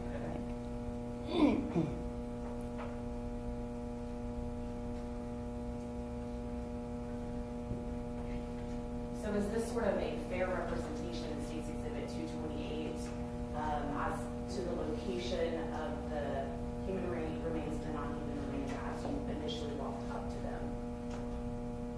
them? We can only see some of them, but yes. Okay. So this is a full view of all of the bones, and you were able to find just a portion. Correct, and we're kind of looking, I believe we're kind of looking from the side versus kind of straight on, but yes. Then this might actually do a little bit better job. So this is State's Exhibit 229.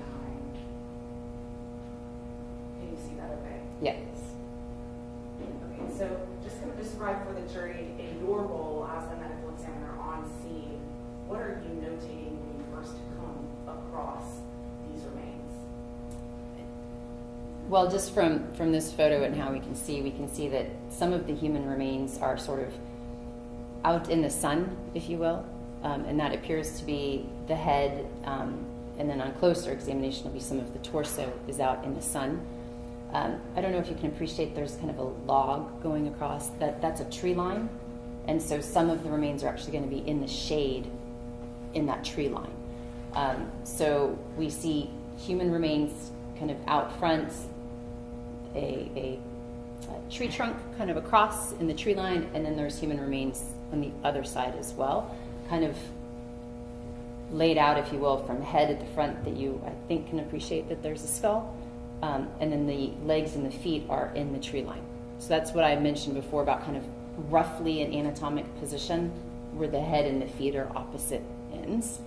And then what you, I don't think, can appreciate from this photo, but there's also some non-human bones mixed in towards the tree line, and there's more actually even in the tree line as well. Okay, so then, if I'm understanding you right, so in State's Exhibit 29, because of sort of this vegetation and tree line and log that you're referring to, are there some of the human remains that you actually can't see in this photo? Correct.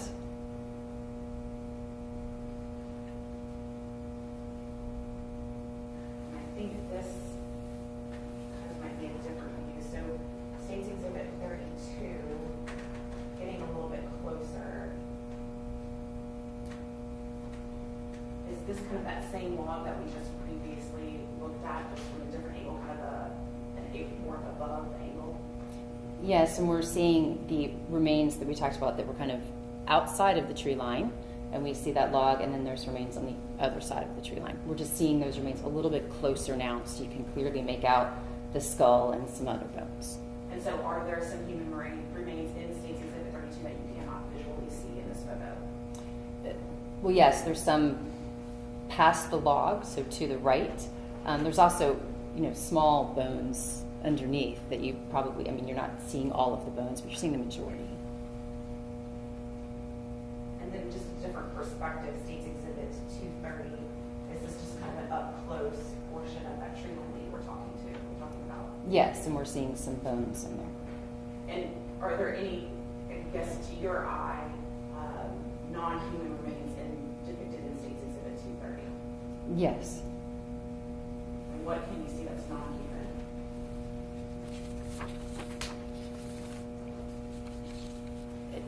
At least from here, again, it's hard for me to see, but at least from here, it appears that we have some kind of larger non-human bones towards the right-hand side. Would it help if I brought the picture closer? That would be lovely. Yeah, first the pictures.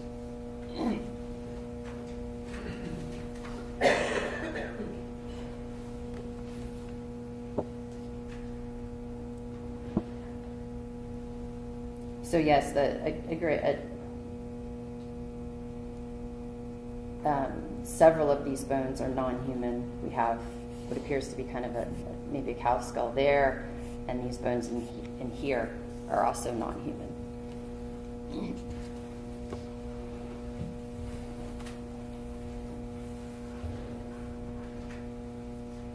So after you and your team do the initial documentation about kind of where the bones are, do you have any impressions? I think you already said anatomical position. Any other than the anatomical position, do you have any other impressions about the skeletal remains at this time before you start separating? Really, the main impressions at this time are the bones that are outside of that tree line are bones. There's not a lot of tissue or anything. They're more bony. The remains that are inside the tree line have some attached tissue and things still remaining. And so it's likely due to the location as to why that is. But again, kind of in looking at which bones are where, it does kind of fit anatomically. And it does appear that the majority of the skeleton is intact, meaning we have the majority of the bones present.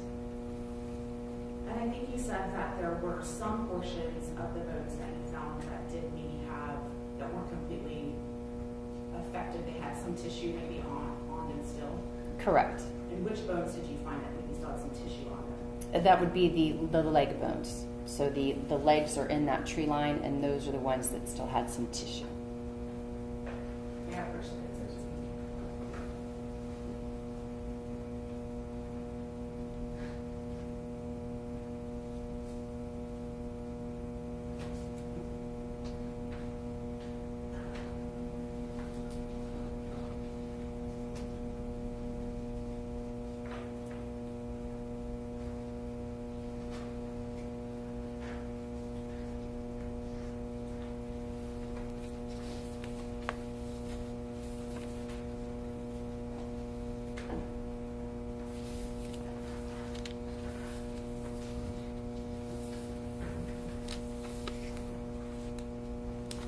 So showing you Dr. State's Exhibit 344 and admitted into evidence.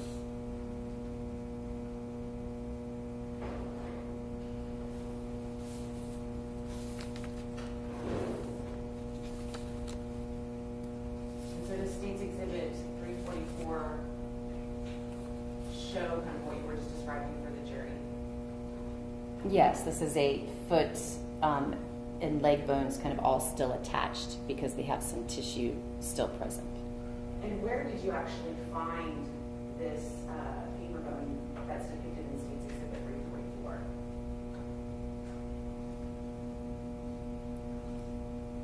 Before you moved it, where was it?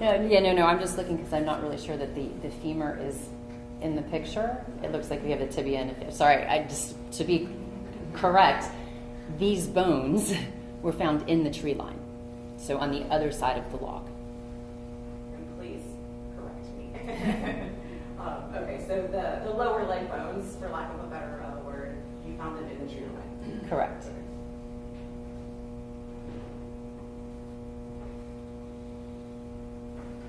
What were they under? They were the tree trunk that we saw that's separating the tree line was on top of some of the bones. We had kind of the head and the torso outside, then we had the tree trunk over the bones, and then the legs on the other side inside the tree line. Okay, I think I understand, but State's Exhibit 32, are you saying that you found human remains actually underneath this log? You know, honestly, I don't recall if there were actually remains under the log, but the log is splitting the remains, as you can see. So we have a portion of the remains on the left side of the log and a portion of the human remains on the right side of the log. Correct.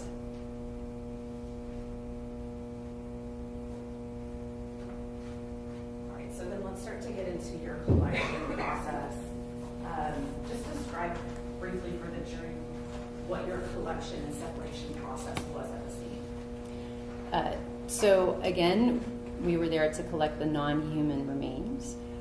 And so with photography, we documented where the remains were, and that they were, again, very clustered in certain areas, so they weren't spread out. It wasn't like a very large spread out scene. They were kind of right there. So we collected the remains from those locations, documenting where they were, and documenting the human, and again, collecting the human bones from those areas. At the same time that we were doing that, we were also separating out any non-human bones and putting those off to the side. What we honestly did logistically is have two tables, one where we put the human bones, one where we put the non-human bones. Yeah, first one sitting there. So let's talk about the non-human bones first. We've shown you what's been previously marked as States Exhibit 354 through 393. Would you mind looking through them? And if you need to adjust the order, feel free, but right now they're in numerical order.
And so, Dr. Molina, States Exhibit 354 through 393, do these photos set out the photos that your team took at the scene of the non-human remains?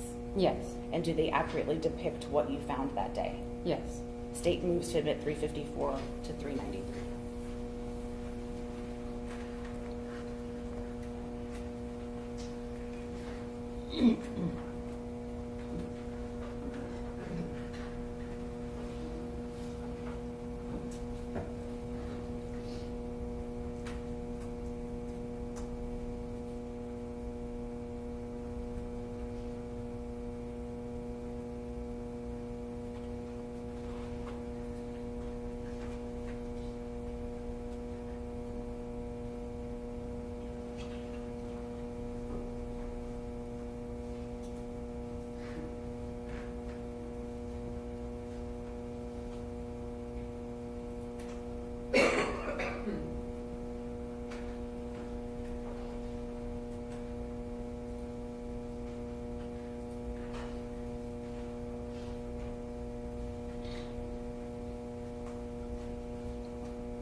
objections.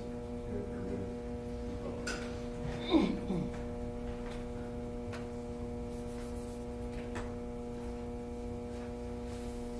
So you talked about your process of sorting, I guess, is this what we're seeing in States Exhibit 354, just an initial sorting of the non-human remains? Yes.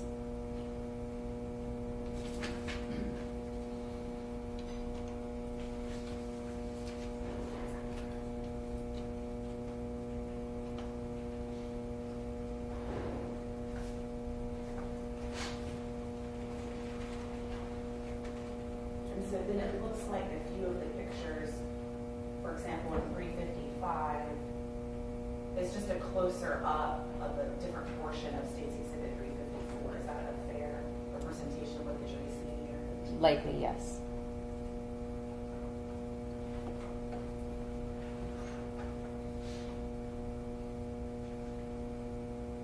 And so then I think you told the jury that you moved the non-human remains to a table.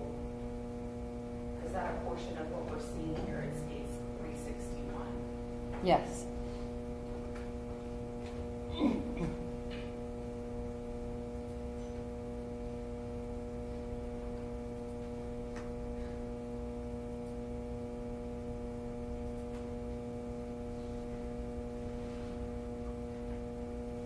then did you make any impressions about seeing anything on the non-human remains that you noted that was of significance?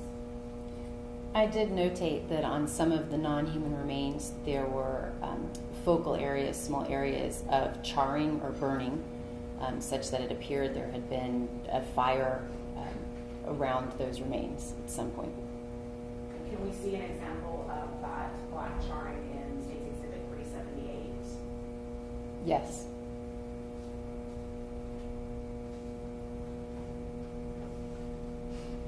And again, another example in States 364. Yes.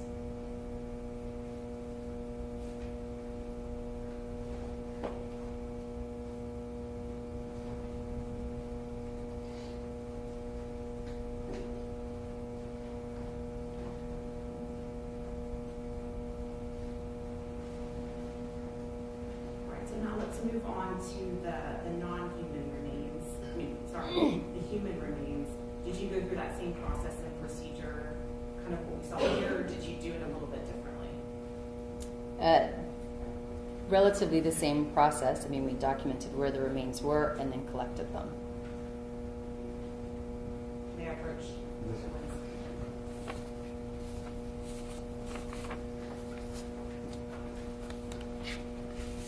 Dr. Molina, I'm showing you what's been marked as States Exhibit 394 through 409 in numerical order. If you'll please review them.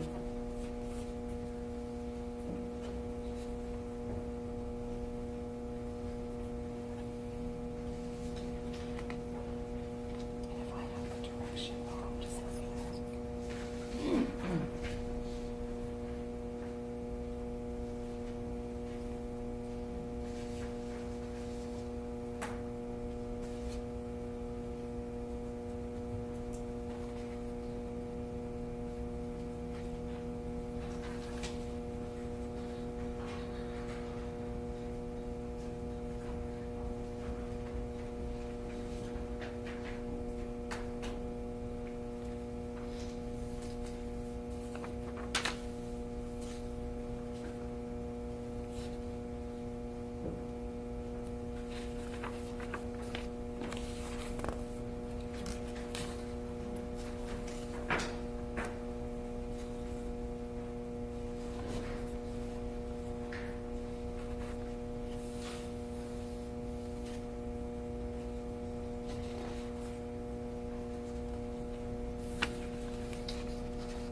just with regards to 394 to 404, do they depict the pictures that you and your team took at the scene of the human remains out of the location that day? The majority are human. There are some photos mixed in here that have some non-human. Okay, we'll talk about that. And so do these photos 394 through 404 accurately depict the human and non-human Marines that you found that day? The human, yes, with some non-human mixed in. Okay.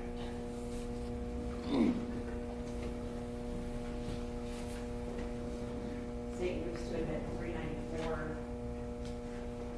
and 404.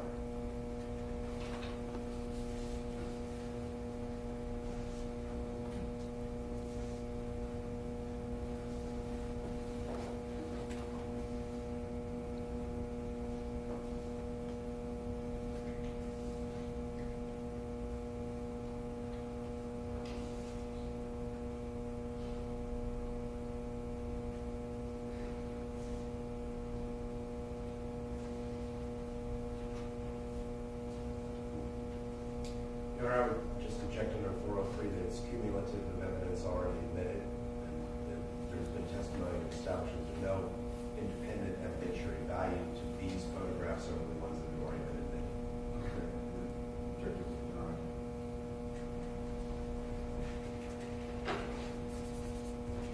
May I have a motion? So Dr. Rolita, just kind of explain to the jury what they are seeing in State's Exhibit 394, if you can see that okay. So once the remains have been collected and sorted, this is where we were putting the human remains on the table. So you can see the human bones that were collected and have been kind of laid out on the table. And are you putting them in any particular grouping for any reason?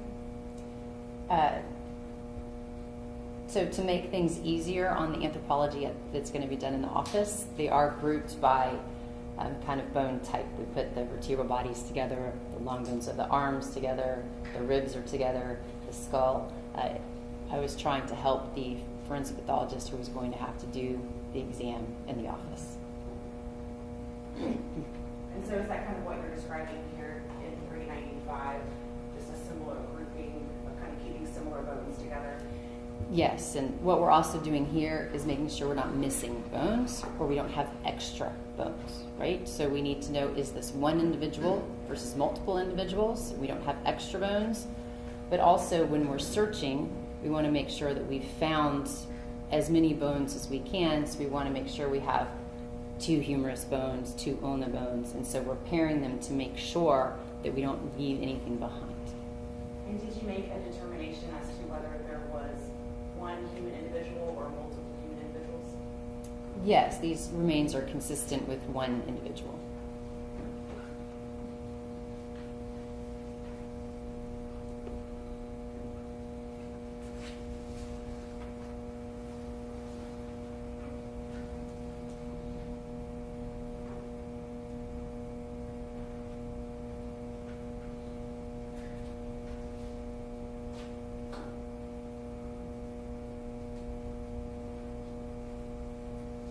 So showing you State's Exhibit 399, what is the jury looking at here in 399? We're looking at the skull, some ribs. I can't really tell what's above the skull, but we also see a fragment of mandible and some fiber hair type material that was also present with the remains. And so was any of the fiber or hair actually still on or attached to the skull when you found it? No, I don't believe so. Was there any tissue as with regard to the skull as you found it? No.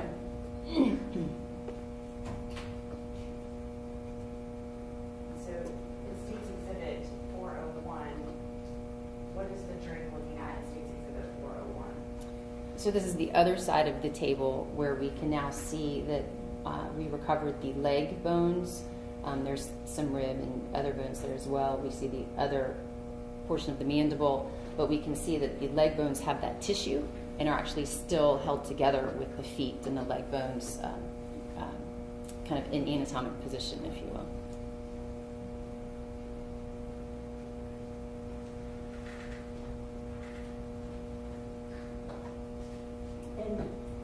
possible explanation as to why the leg bones would still have some of the tissue and ligaments attached, but the skull did not have any tissue attached to it?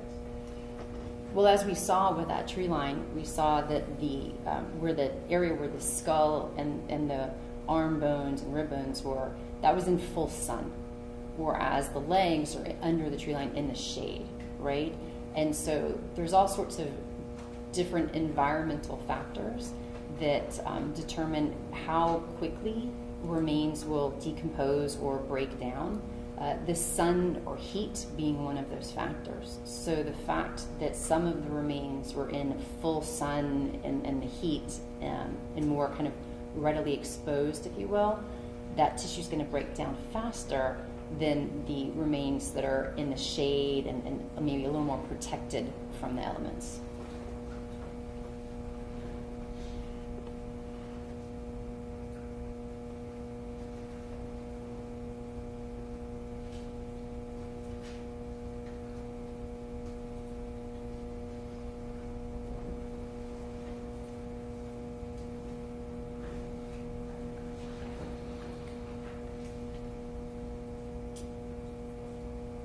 So Dr. Molina, after you have completed your collection sorting of the non-human versus the human remains, what did you do with the human remains? The human remains are then brought to our office for a full examination. We do full anthropology, looking for trauma, but that's done at the office with appropriate lighting in an appropriate setting when it's a much better examination can be done than in the field. And did you perform that examination, or did one of the other medical examiners do that? I did not perform that examination. That was Dr. Feig, who's another medical examiner in our office.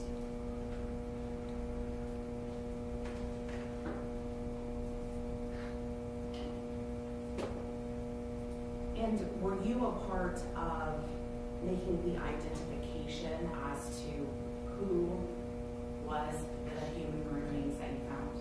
Yes, I was. And how is that process, the identification process, performed? So in this particular case, the police had a person that they thought these remains were. And so when we brought the remains back to the office, we took photographs of the teeth and x-rays of the teeth, and were able to send those to our forensic odontologist, basically a forensic dentist.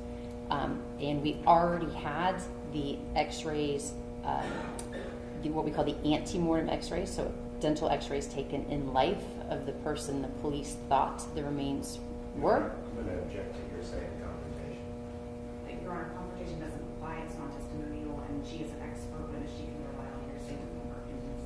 It is 100% testimonial. It was done for the purpose of a criminal investigation. Or deny.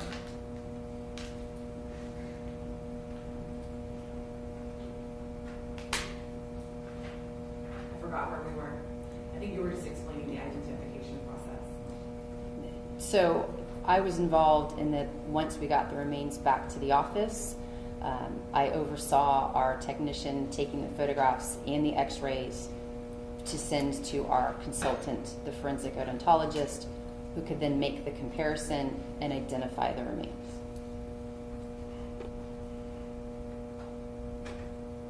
And so then did you and your office make an identification as to who the human remains were? We made the same objection, Your Honor, you're saying confrontation. So Yes, And who was that? that the remains were those of Andreen McDonald.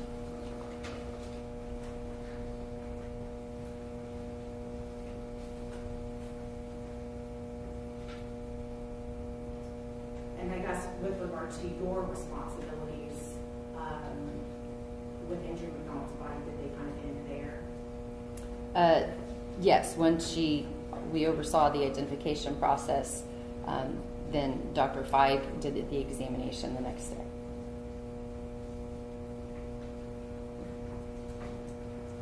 Ask the concern. Dr. Molina, discussed that you notated several things about the condition of the bones and the location of the bones, correct?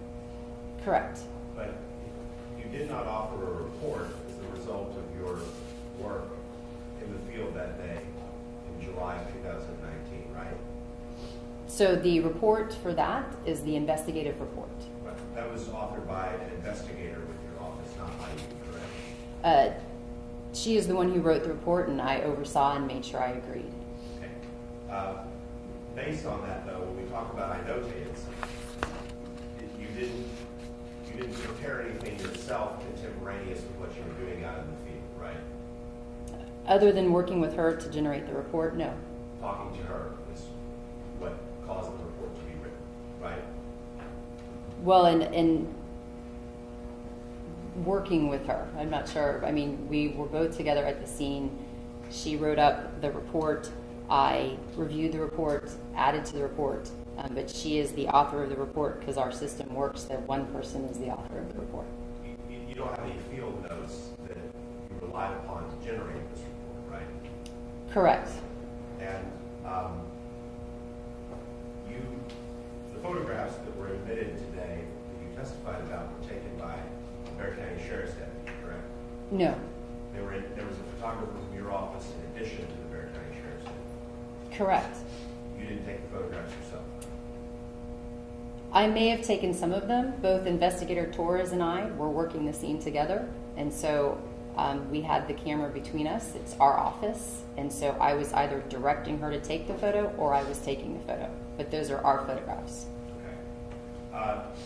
As you're photographing them, you didn't set out a grid or any system to specify where the bones in a particular picture were in relationship to other bones not in the picture, right? Correct. There was no diagram drawn of how the bones were when you originally came upon them, correct? Correct. Your primary objective was to separate out the human bones from any other types of bone from any other animals that might have been commingled, correct? Our primary directive was to collect the human bones. Okay. And to do that, you had to separate them from the cow bones. Correct. You stated that normally, if it was a smaller animal, the protocol would have been for that process to have been done in the laboratory, right? Well, normally, if only an investigator goes to the scene, then the investigator has to bring all of the bones in because they are not necessarily trained in how to separate. If a medical examiner is at the scene, the medical examiner will separate at the scene. We don't always go to the scenes, but if we are there, then we'll separate even if it's a smaller animal. It just means a medical examiner must be present at the scene in order to do that. So whatever evidentiary significance that other bones might have, you're not concerned with collecting that from the laboratory or for anyone else? For the non-human bones? Correct. Yes, the non-human bones do not fall under our jurisdiction. And you all didn't take them with you? No. They remained at the scene? I do not know. The sheriff's office was also present at the scene, and they can collect those as evidentiary specimens should they desire. Were you keeping a written log of the bones that you had determined to be human as you found them? No. So when you were talking about sorting them and making sure that there's only one person, you were just eyeballing them, correct? Correct. And you indicated that some portions of the skeleton were not recovered, correct? I don't believe I said that in this testimony, but I said that it wouldn't surprise me if they weren't, but I did not do the full anthropology, so I don't know which bones were not recovered. Okay.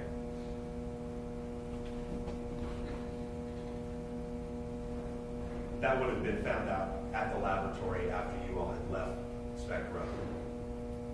When we did the full anthropology, yes, we would have seen, but while we were collecting the bones at the scene, we were seeing which ones were missing and looking for them. But oftentimes the smaller bones, those can often be moved by scavengers away from the scene, as well as we have very small, thin little bones, specifically like a hyoid bone. Those can actually disintegrate that we can't find.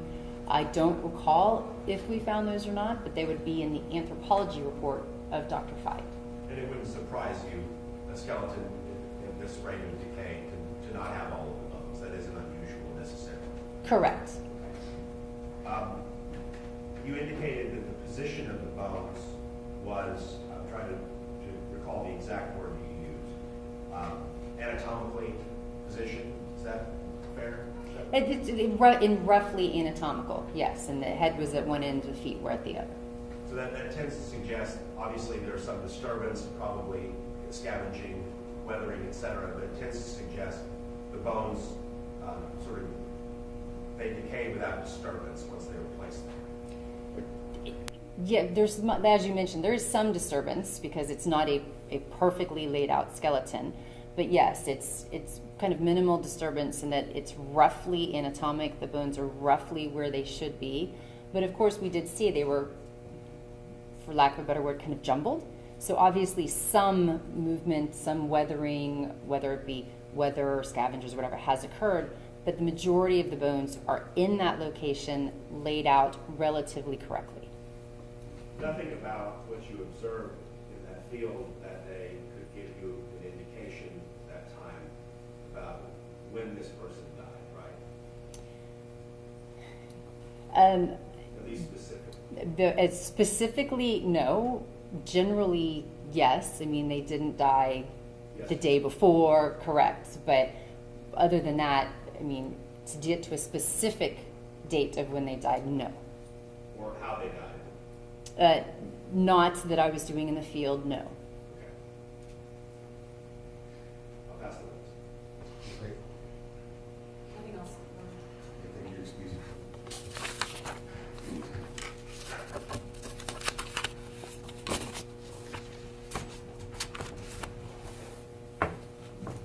State next witness. State with call Dr. James Feig.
Raise your right hand.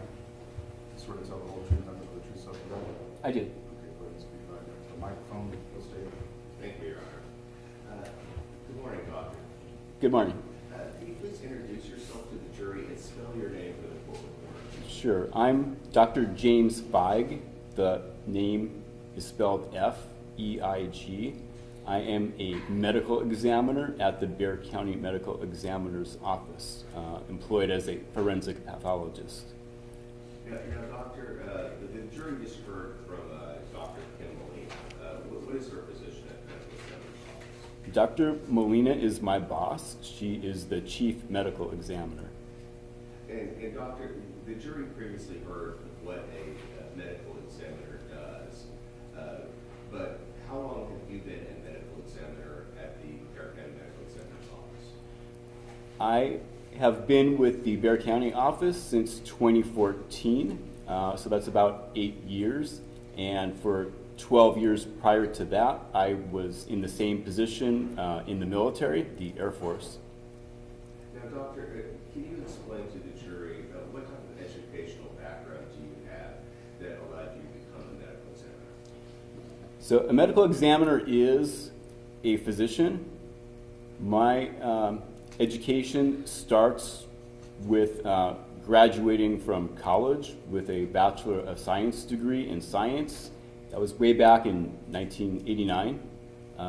That is followed by medical school, which for me is in Bethesda, Maryland, at the Uniformed Services University, which is a military medical school. And that is followed by an internship of 1 year.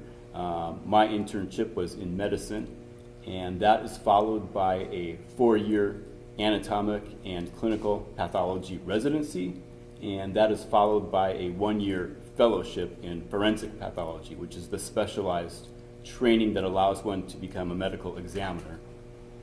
Yeah, so, doctor, when were you then certified as a medical examiner? Let me think about that. That's way back in the military, 2002. So, doctor, since you became a medical examiner, roughly how many autopsies have you conducted? I've done somewhere in the neighborhood of 2,600 autopsies. And I believe you stated you began working at the American Medical Examiner's Office in 2014, am I correct? That is correct. Now, doctor, back in July of 2019, what was your position at American Medical Examiner's Office? The same position I currently hold, medical examiner. Now, doctor, did you happen to conduct an autopsy on Andreen McDonald on July 13th, 2019? Yes, And doctor, did you prepare a report detailing your examination as well as your findings and conclusions? I did. Your Honor, may I approach? Yes.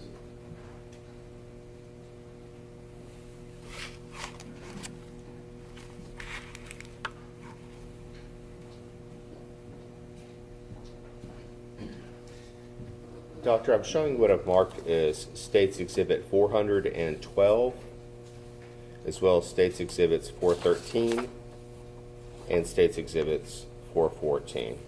If you could just flip through States 412.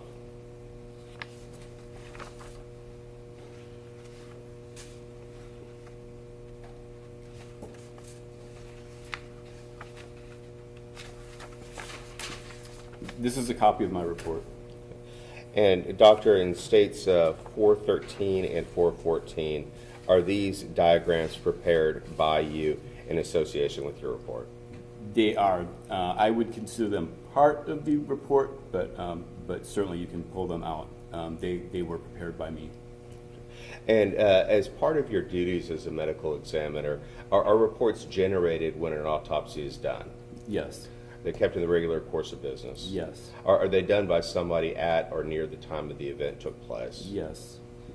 Your Honor, at this time we move into evidence exhibits 412, 413, and 414.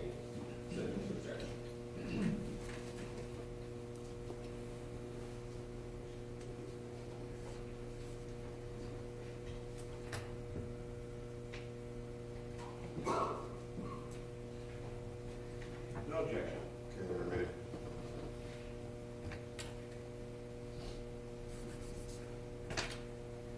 Doctor, you also have a copy of the report in front of you?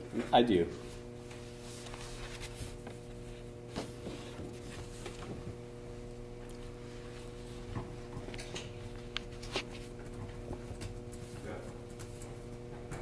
Doctor, in this instance, when a body or human remains come into the medical examiner's office, can you explain to the jury what is the procedure in terms of you receiving those in the morgue to conduct an examination? When a death is reported to the office somewhere in Bexar County, one of our investigators typically will go to the scene and gather some preliminary information about the circumstances of the death.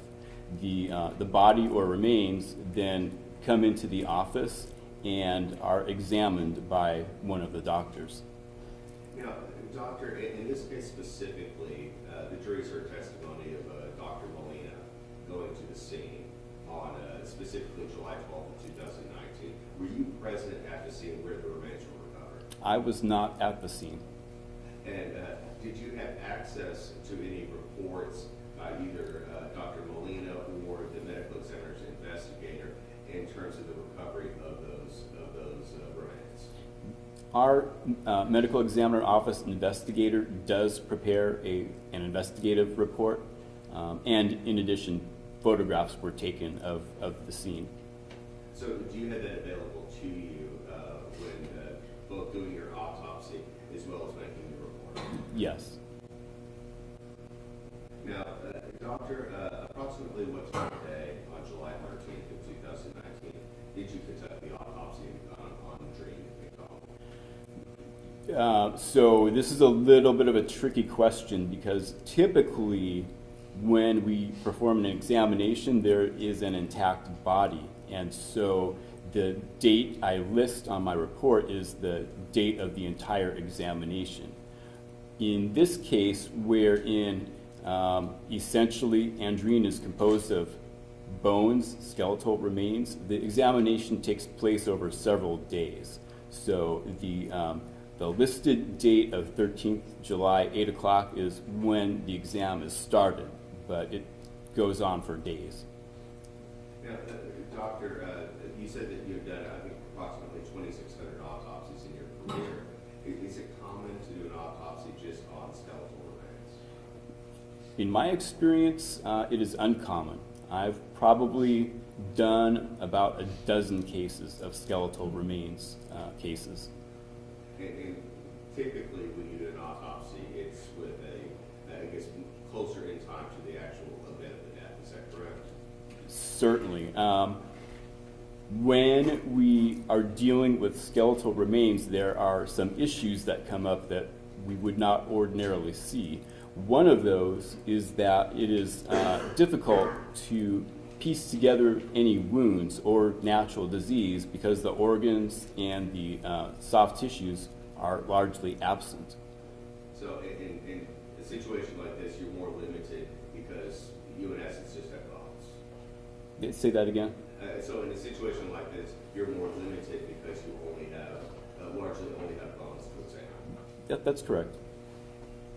Now, doctor, when this examination began on July 13th, 2019, how did you receive the remains at the beginning of your autopsy? Well, the remains come in like any other case inside of a body bag. In addition to bones inside the body bag, there were additional paper bags full of bones and other materials in this case. Some of the bones actually are not human either. So, doctor, did you weigh the remains? I would have to look through my report. Okay, feel free.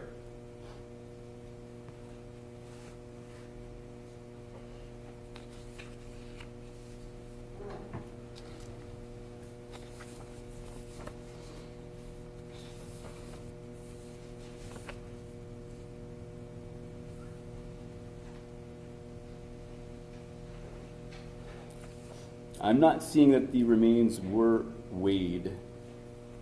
Oh, they were actually. So, I'm sorry, that's in the first sentence. The remains, again, comprised of the bones, weighs 18 pounds. Now, doctor, I assume when you received these remains in that white body bag that you referenced, do you then begin an inventory so you can conduct your autopsy? Sure. So the initial challenge is just to see what is present and to make sure that there's not more than one person. And if there is, like in this case, one person, how complete is the skeleton? And another issue is, are there any intermixed animal bones, as there were in this case? So you had to conduct that process. Did you make any notations in terms of any human bones that were absent or missing from what you received? I did. The skeletal remains are largely complete. There's a few missing items. One is the hyoid bone, which is a bone in the throat. And The other bones that are missing are some of the hand and finger bones. Did you also make any other notes about the condition of something other than strictly skeletal that you received from the body? While most of the skeletal remains are just comprised of bones, there was some residual dried soft tissue along the lower extremities. Now, doctor, I assume you said that there were also some non-human remains, non-human bones. You had to separate those from the human bones, correct? Yes, and I know that to a large extent the non-human bones were left at the scene, but a sampling did make it to the office.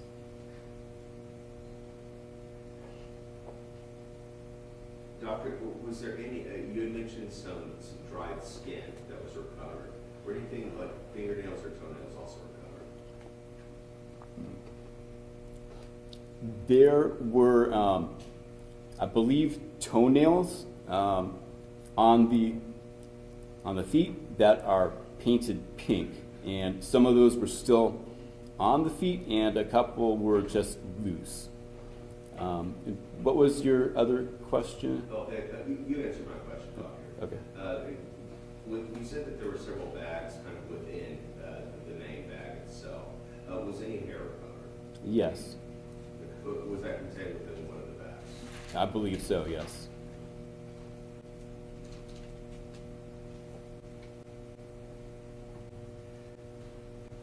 Now, doctor, at this point, after making the sorting process is completed, are you then able to begin your examination of the body, your autopsy?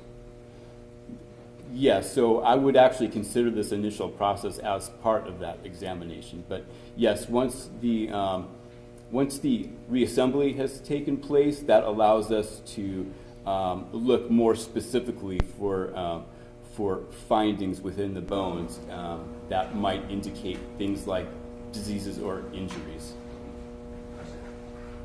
Your Honor, may I approach?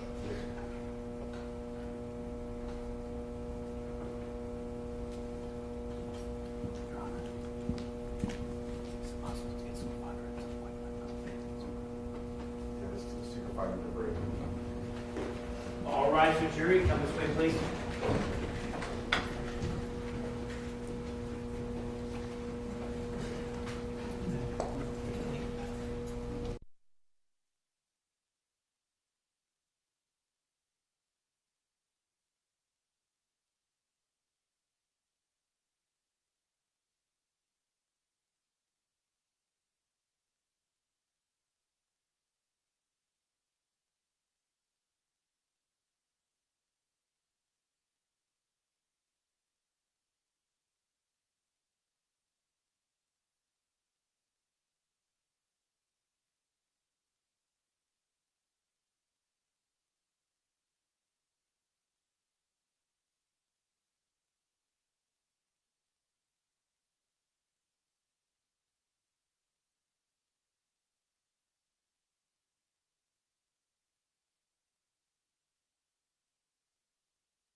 Doctor, I believe you stated previously that you also had some diagrams associated with this case that you crafted.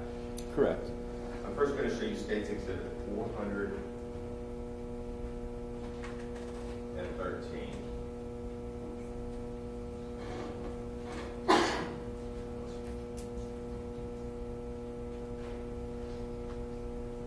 And States Exhibit 413, what did you draw here? The drawing here depicts a fracture of the mandible, and you will see pictures of that later on, but this is just another way of recording that. So injuries are recorded as text or verbiage in the report itself, as drawings, and as pictures. And Doctor, with that, I'm now going to show you States Exhibit 415. Can you explain to the jury what is this number underneath the photo, at the bottom of the photo that you have? The photo that's being displayed right now is what I call an identification or intake photo. And what this is that for most people, that still have a body, we take a picture of the face, and we also display our case number. And the case number is unique for each case. It's generated very simply by the year in which the exam takes place, followed chronologically from number 1 to however many numbers need to be generated for that year. And we then more or less refer to the case by the number rather than by the name, which is especially good for a case like this, wherein the remains are skeletal, so that we need to do additional identification to make sure who the body belongs to. And Doctor, I believe you may have said that this is a unique number associated strictly with this autopsy, correct? It is. Now, Doctor, you had mentioned an injury that is first present in States 415. What injury did you observe? Which one is 415 again? I'm sorry, States 415, the photo that's currently displayed. So the main purpose again of this photograph is just to show what the face would look like. Here, obviously, we're looking at a skull, but on the skull you can also see that there is a fracture line running through the mandible. And Doctor, I'm now going to show you States Exhibit 416. Is this the mandible that you had referenced? Yes, this is the mandible showing a closer up view of the fracture.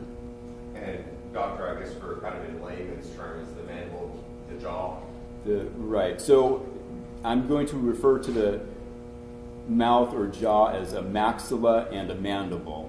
Most people would think of the mandible portion as the jaw, and that is the part that the lower part that moves when you talk. And Doctor, what observations did you make in terms of the injury to the mandible? The fracture to the mandible is complete, so that we will see shortly the mandible is really in two pieces.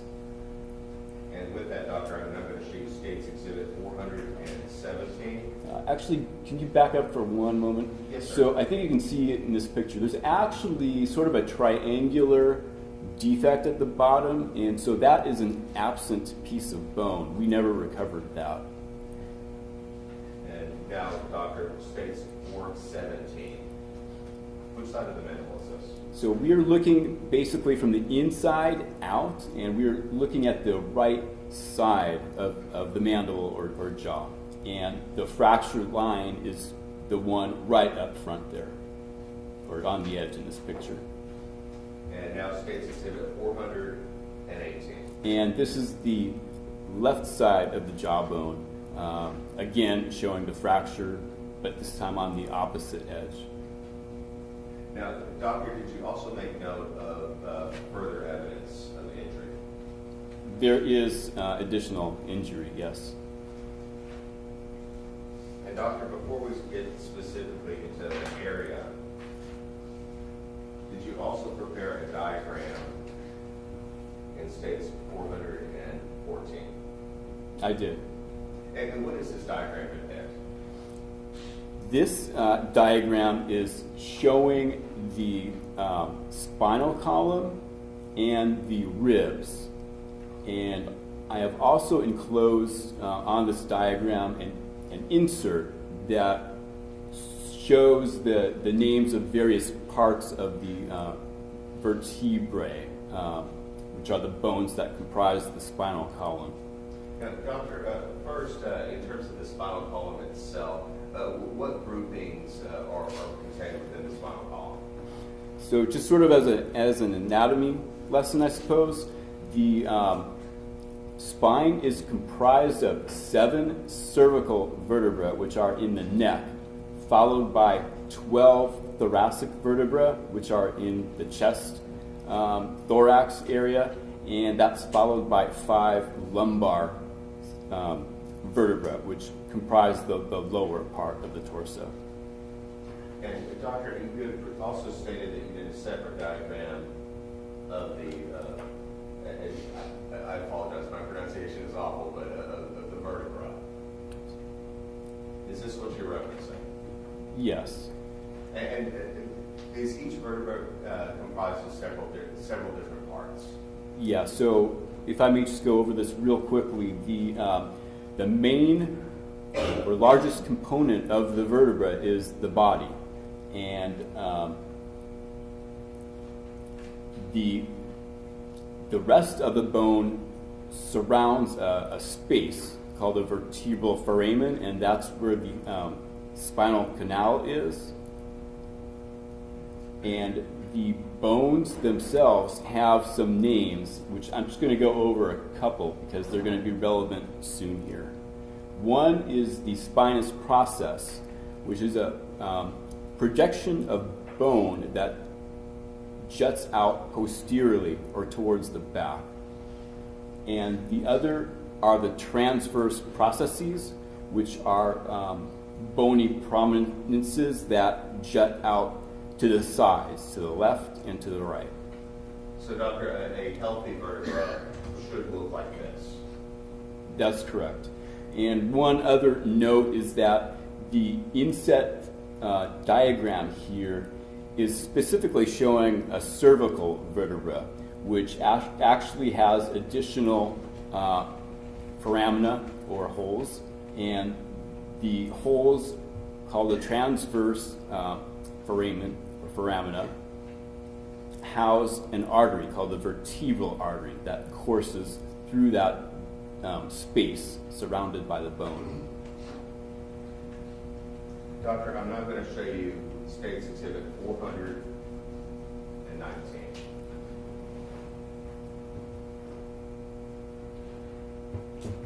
Which part of the vertebra is depicted here?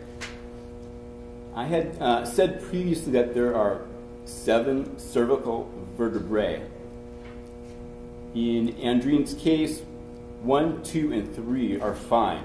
This is now showing C4, and the left transverse process is the part on the bottom edge of the picture. And I think you can see that there is an absent area of bone where it has been fractured away. And in addition to that, would it be possible for me to go up there real quick? That's fine. Thank you, Judge.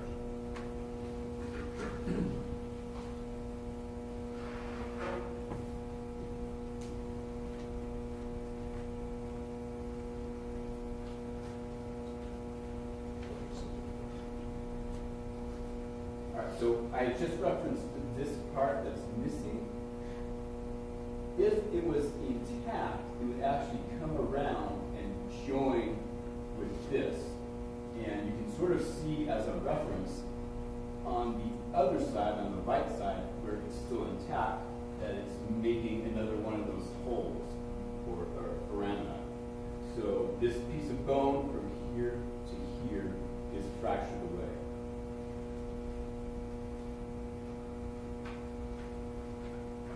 So, Doctor, if I have this correctly, the fracture is on the left transverse process connected to the left anterior. I'm sorry, connected what? The left transverse process connected to the left inferior articular facet in the spinous process. Is that correct? I wasn't really listening. Let me ask it this way, because you can pronounce it much better than myself. Where you know that the fractures in what areas? So the fracture that we see here is the transverse process, the left side. Did you make any note in terms of any particular defects as to that injury? I don't have a picture, but I did make some additional notes. I'm probably going to have to go up there again. And Your Honor, is it possible for the witness to just stay here during this process? There'll be several things I'd ask that you don't point out. It's fine. Is he going to need his notes down there? I'm sorry, Is he going to need to take his report down there? I'm not sure. Take him in case. if you prefer.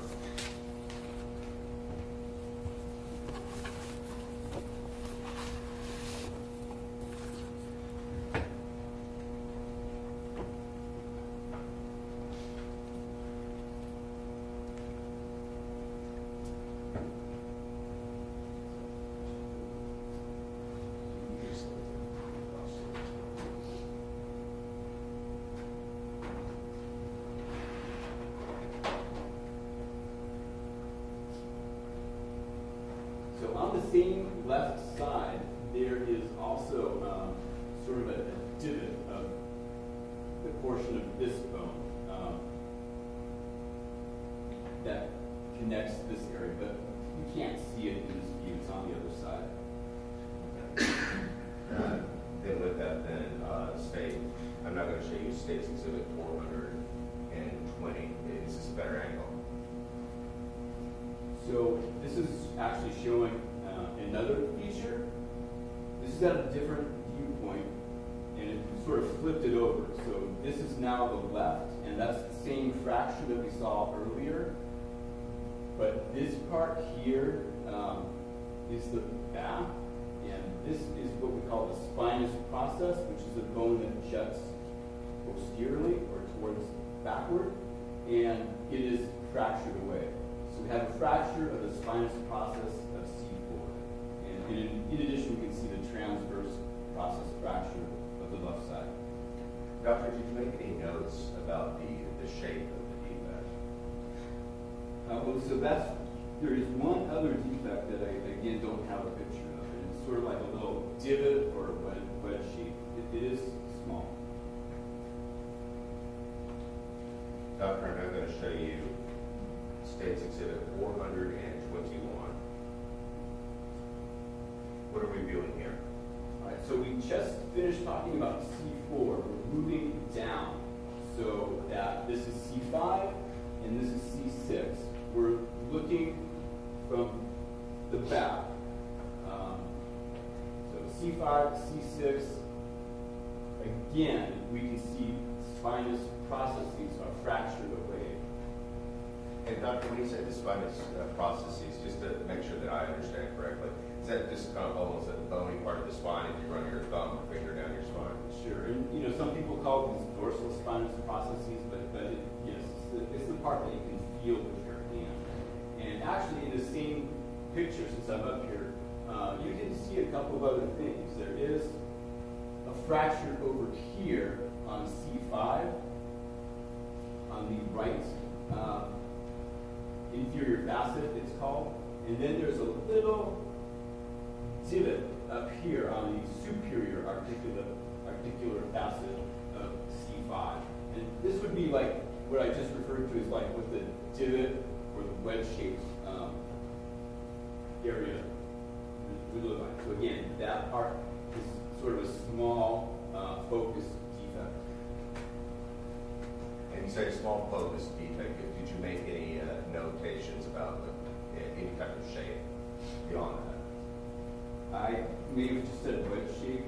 I don't think other than that. Okay. I'm now going to show you State's Exhibit 422. What is depicted here? All right, so we've now discussed C5, C6 in the previous picture. Now we're moving down one more level to C7. This is C7, and I am resting it on top of the first thoracic vertebra, which is T1. And the thing that I would like to note here is that C7 is fractured in such a way that is in three pieces. 1, 2, 3. So in states 422, you're actually displaying the three different pieces here. And I guess the top one being here, this is not connected to here currently, correct? Yes. Okay. I'm now going to show you states exhibit 423.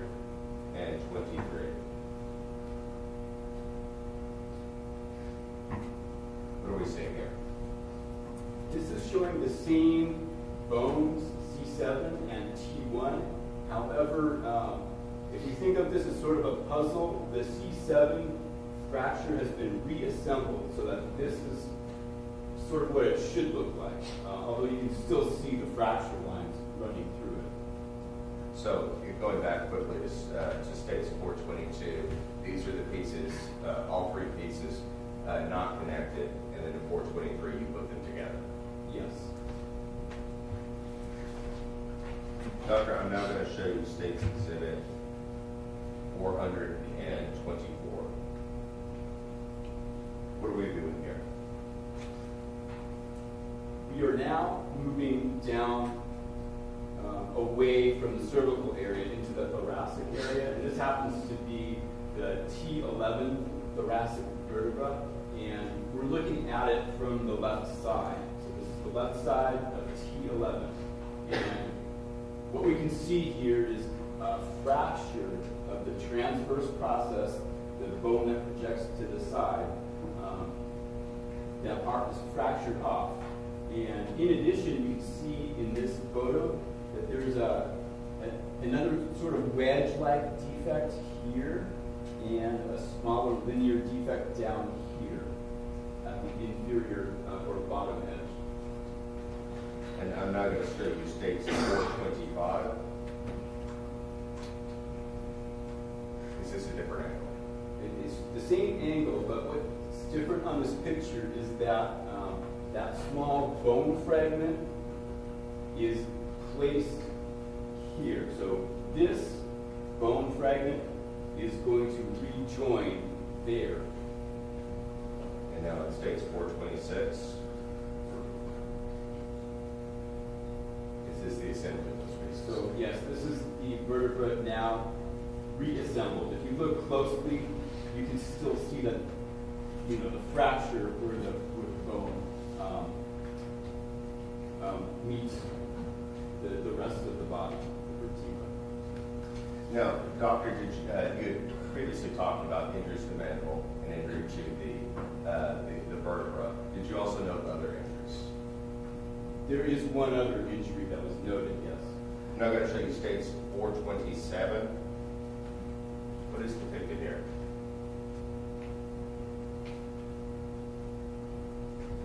So in the previous picture, we had talked about the T11 thoracic vertebra. This is, at that level, T11, one of the ribs. And this is the right side. So this is the right 11th rib. There are 12 ribs on each side, so this is pretty low. And the fracture line is this jagged area up here. I'm now going to show you states 428. Is this a close-up view of that fractured area? Yeah, so this is a closer up view where you can see the fracture line a little more easily. And now states 429.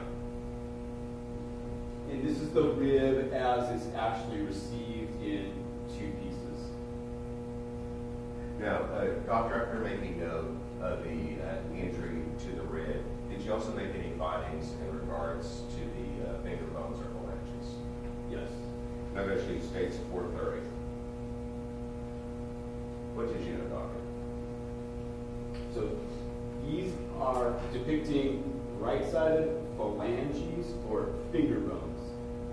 And the one at the top, you can see that blackened area, that is a burned area. And extending outward from that are thermal or heat-related fractures. So you can see that there's sort of a crisscross and transverse pattern of those thermal fractures. Now, doctor, making note of that, you had previously stated that you also received some blue tissue or skin, correct? Correct. Another sheet states 431. What is depicted here? So one of the things received with all the bones was a flap of dried and shriveled skin, which is being depicted here. Now, did you do anything with that skin after receiving it?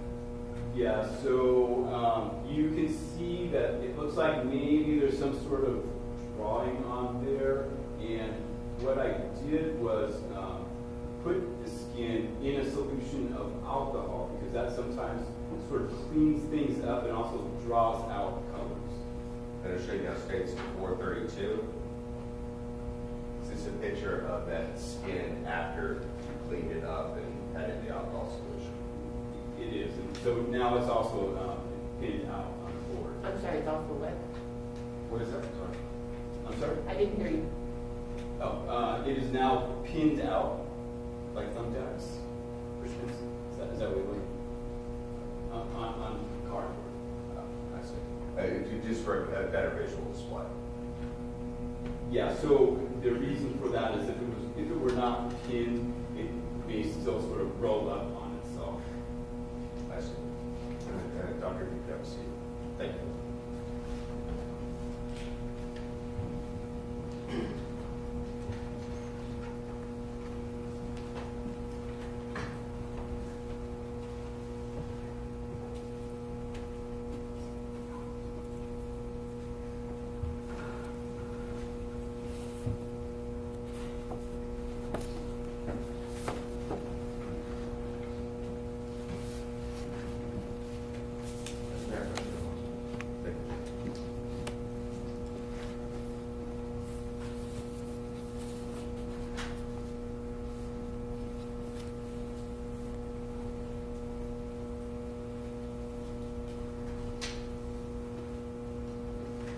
Doctor, I'm not going to call your attention back to States Exhibit 414.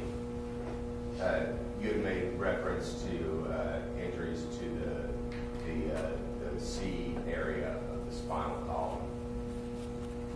You said that's in the neck area, correct? Cervical equals neck for our purposes. So on this diagram that you crafted, did you show where the injuries that you noted in your autopsy were? I have generally indicated where the injuries are by that sort of encompassing line in the cervical vertebra area. And in addition to that, I've just pointed out the T11 vertebra and the 11th right rib. And again, doctor, the cervical area is neck, and the thoracic is then down lower in the body, correct? Yes. And then the 11th rib, also closer to that T11 area. Yes.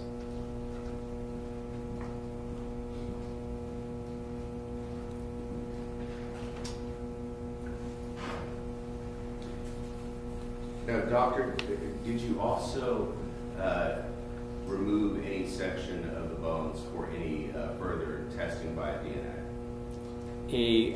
Yes, a portion of the femur was removed so that DNA identification studies could happen. And doctor, you do not do that study that someone else in the Bearcat crime lab, correct? Right, that's not my job, and I'm not sure how to do it. So we provide the sample, and we turn it over to the crime lab, who then takes it from there. Now, doctor, you made mention of several wedge-like defects on the injuries that you observed on the spinal column in various different places.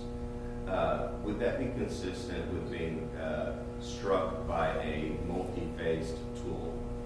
Yes. would that be consistent with being struck by a claw hammer? Yes. Now, Doctor, the jury has also heard testimony in regards to a stomping on the victim.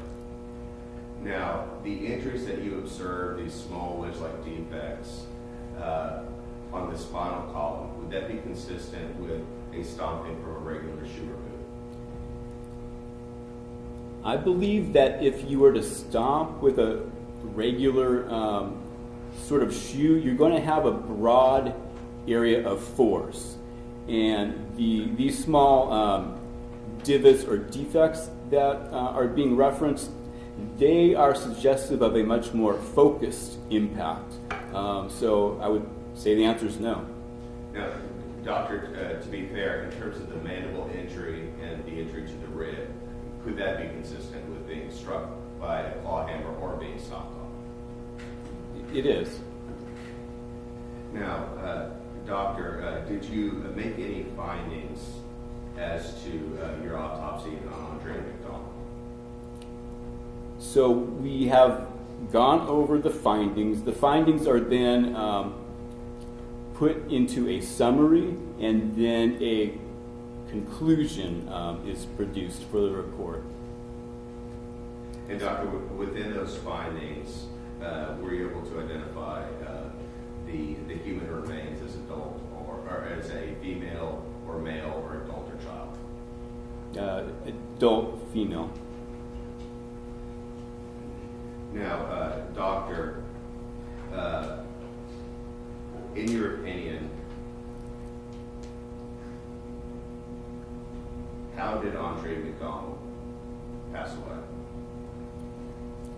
In order to answer that, I would have to tell the jury that there is uncertainty related to this case because of the fact that we are only looking at bones.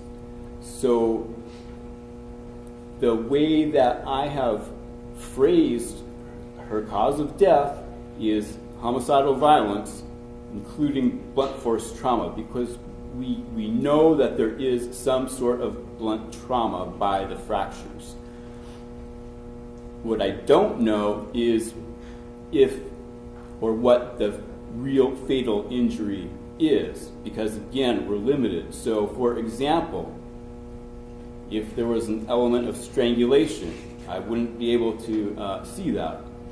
If there were a gunshot wound or a sharp force wound from a knife and it didn't strike a bone, I wouldn't be able to see that. And even something like poisoning, we don't have a specimen to do toxicology testing. So those are the limitations of the examination. And so because you have, I guess, limited aspects, like you said, no soft tissue remaining, the body is in a skeletal form, you're limited in terms of your analysis and your conclusions. That's correct. But your conclusion, based on the information that you had available to you, said homicidal violence based on blunt force trauma. Yes, and again, we take the information that is available. So we do have the findings of the fractures. We have the circumstances of how the bones were found in this field with essentially a cow skeleton. And so then, yes, our opinion is formulated based upon everything that we know.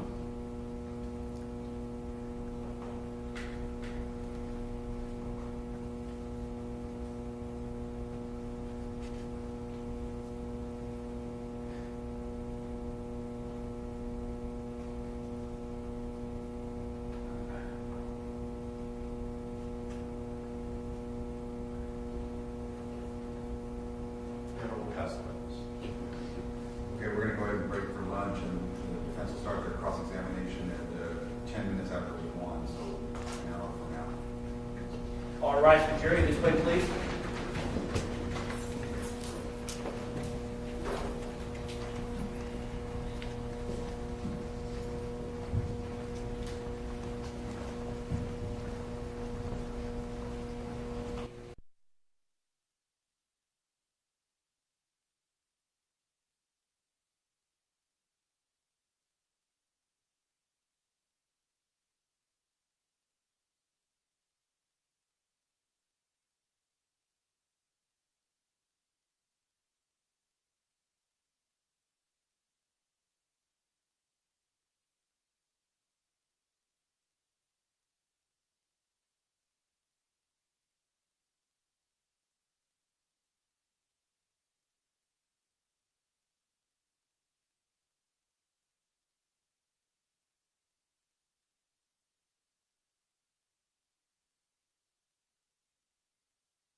under oath. Thank you, Your Honor. Good afternoon, Doctor. How are you? Good, good. How are you? I'm well. We've met before, correct? Yes. In fact, you were gracious enough to meet with me and my colleague Zoe Russell and the law clerk and spend the morning with us, right? That's correct. You showed us all the evidence that you all had to review. You walked us through much of the evidence that's been admitted today, correct? Correct. And when we were going through that, you and I were both having some trouble when we were talking about understanding where bones were found in relationship to other bones out at the field, correct? Correct. We had talked about you inquiring whether or not any grid work had been done or any diagrams had been made. Do you remember that? I do remember that. You indicated that you'd want to check into that yourself. I take it you didn't find anything. I was not able to find either that was or was not completed, so that's where I basically have not progressed beyond our meeting on that. Understood. Understood. You'd agree that that would be helpful information for you to know when you're doing a report on a skeletal remains case like this. It's good to have as much information as possible.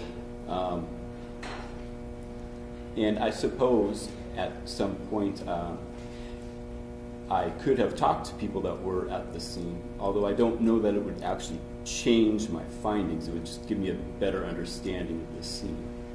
Understood. Understood. You said that this had taken you quite a while. I mean, unlike a normal autopsy where you sort of try to do the whole report in one session, this was something that was spread out over multiple days. That's correct. In fact, several months probably. And so, the way that these cases often work that are skeletonized is that the examination is completed in small steps here and there on different days when time can be found. because some of these are time-consuming tasks. You actually piece together some of the vertebra that had been damaged, correct? Right. So, and I would sort of compare the whole process a little bit to putting together a jigsaw puzzle. One, there are the intact bones, and then as you pointed out, we have some fractures that left multiple pieces of bone. And it does take some manual manipulation and experimenting to see how everything fits together. Understood. Now, when you received the remains, you didn't have any kind of an inventory or a checklist where they had gone through and accounted for the bones out in the field, right? No. That was part of your task, was to find out what do you have and what do you not have. Yes. So fair to say it would be impossible to know whether some of those bones may still be out in that field or whether they were lost forever or what happened to those missing bones. Yes, I do know that multiple trips were made to recover as much as possible, but in the end, yes, we have some missing bones. And you indicated that included some of the hand and finger bones, correct? Yes. And also the hyoid bone. Yes. Now, explain to the jury, please, what the hyoid bone is. The hyoid bone is a bone found in the neck. It is sort of buried within the musculature. It has a U shape to it. The reason why it is of some note to the pathologist is that if there is a neck trauma, such as strangulation, you may often get a fracture of that bone. And you could have damage to that bone also by a punch or a kick to that part of the throat as well, correct? Sure, yes. And so it's a significant thing to look at in a case like this when you're trying to find out cause of death. Yes. And it was missing, but to be fair, hyoid bones are really small, right? Hyoid bones are really small, and really they're sort of a free-floating bone. They're not directly attached to any other bone, so it's sort of a setup to lose it. Okay, so it's not uncommon to lose them. Yes. Okay. And because it's a small bone, it's also a rather fragile bone. Yes. Which is why it can be a contributor to cause of death in so many instances. Right. It's not actually a contributor to the death. It would be a marker of trauma. Such as a crushed limb. Right, but the hyoid bone itself being fractured is, would not be considered a fatal injury. It's a marker that something else happened. Something up to the soft tissues. Yes. Okay. Now, you had indicated to me that it is possible that the damage to the bones that you observed, that none of those fractures or breakages in and of itself could have been fatal, right? Correct. It might have been, but it also might not have been. I believe in that sense, this is sort of circling back to what we just said about the hyoid bone. These would be indicators that there is trauma, but since we don't have organs, we don't have soft tissue, I can't tell you what other trauma may have been present. And similarly, in terms of it being trauma, we know that the trauma occurred, but we can't tell from these bones whether that trauma occurred while the person was still alive or after they had passed away, correct? The pathologists, when they look at a fracture of bone, we also look at the soft tissue surrounding it to see if there's hemorrhage, which shows that the injury happened while alive. Again, we don't have that, luxury here. So I have the fracture. So from my perspective, yes, I cannot tell whether this was received before death or after death. So, for example, if I were to break my arm and then go about my life for 2 or 3 weeks and then I passed away, you would probably be able to tell that the injury was sustained while I was still alive because the bone would have tried to heal itself, right? Yes, bone is like any other tissue in the body. When it sustains an injury, it tries to heal itself. And I'm going to anticipate your next question. I did not see evidence of bone healing. On any of these injuries? Correct. But similarly, I guess inversely, if I were to die and then immediately my arm bone was broken, the body would not make any attempt to heal because I'm dead. Correct. These healing processes take quite a bit of time. So in the acute stage, you're going to have the injury and no healing. That only happens as time goes by. Okay. So every injury we see here just as likely could have been sustained after the person passed away. That's technically correct. I would add, though, that the distribution seems a little strange in that they are concentrated about the cervical vertebra for the most part. So I'm not really sure how to explain that, but I just wanted to point that out. Well, okay. I understand, and that seems like a point we should probably focus a little more on. Once someone's dead, if the body is being moved, if it's being thrown down a flight of stairs, if it's being thrown over something, then there's no real, there can be significant damage in a given area where that happens, where the body lands, right? There can be, and I would use one of the injuries found with McDonald to go over this. The rib fracture on the right side.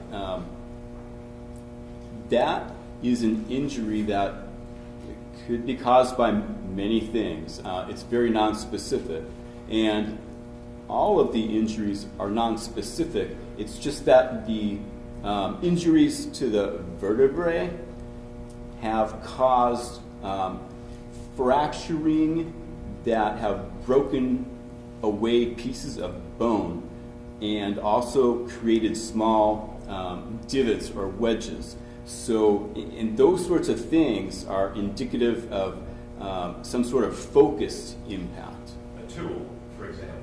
Yes, a tool would work. And you had also indicated that the mandible, similarly, because of the wedge feature where there's some missing bone, implies that kind of precise force as well, right? I would agree with that. Which would be consistent with the tool. Yes. Okay. in general, I mean, obviously, people do break bones in fistfights and things like that. But bone is very hard material, right? Yes. And so the reason that these types of breaks strike you as being tool-made is that it would be hard for the human hands, human feet, to focus that much energy at a specific point. It does suggest that there is a more focused degree of force than a simple hand. And an example of the sorts of forces we see to cause these injuries, I'm thinking of the mandible fracture here, is we frequently see them in motor vehicle accidents where someone is thrust forward and they hit their chin on a part of the dash, basically. A significant amount. Right. So what I'm trying to say is significant force. Yes. Understood.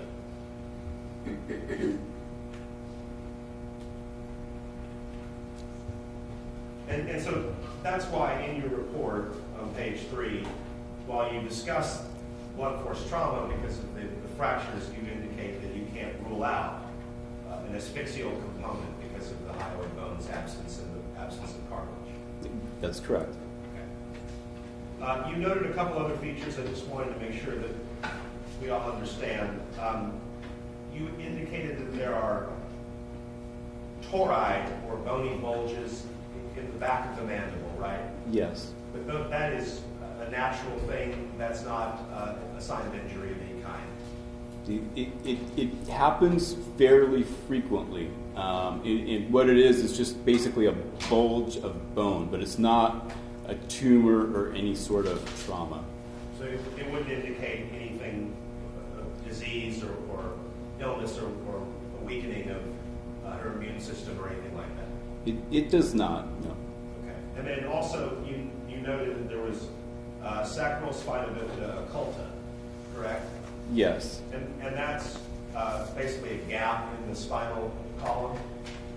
Yes, so if you think of the disease process called spina bifida, there is a defect in the bony vertebra such that the spinal cord can come out of the canal, and so it can be sort of a serious affair.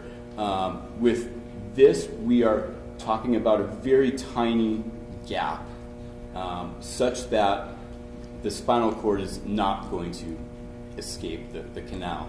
So this wouldn't be a condition that she had. She wouldn't have had any lifetime struggle or difficulty with this. It's not a true case of spina bifida. Right, and that's the occulta is trying to imply that it's hidden, basically.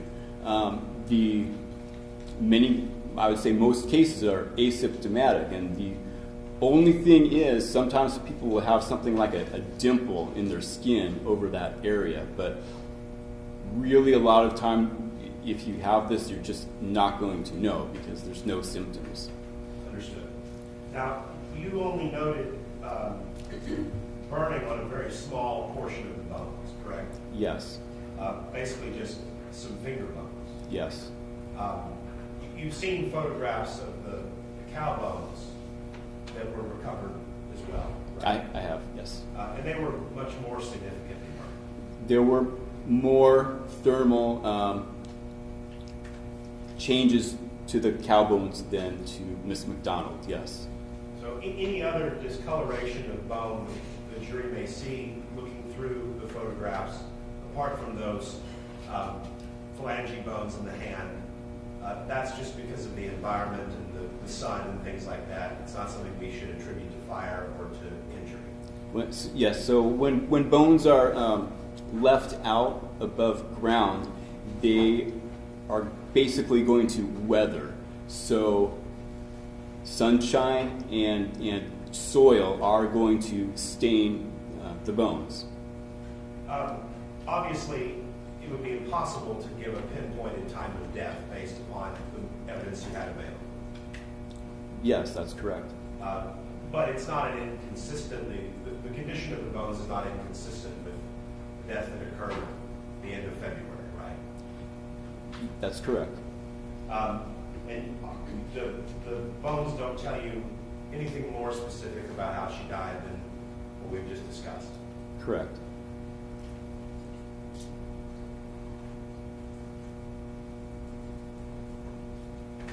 I'll pass the witness.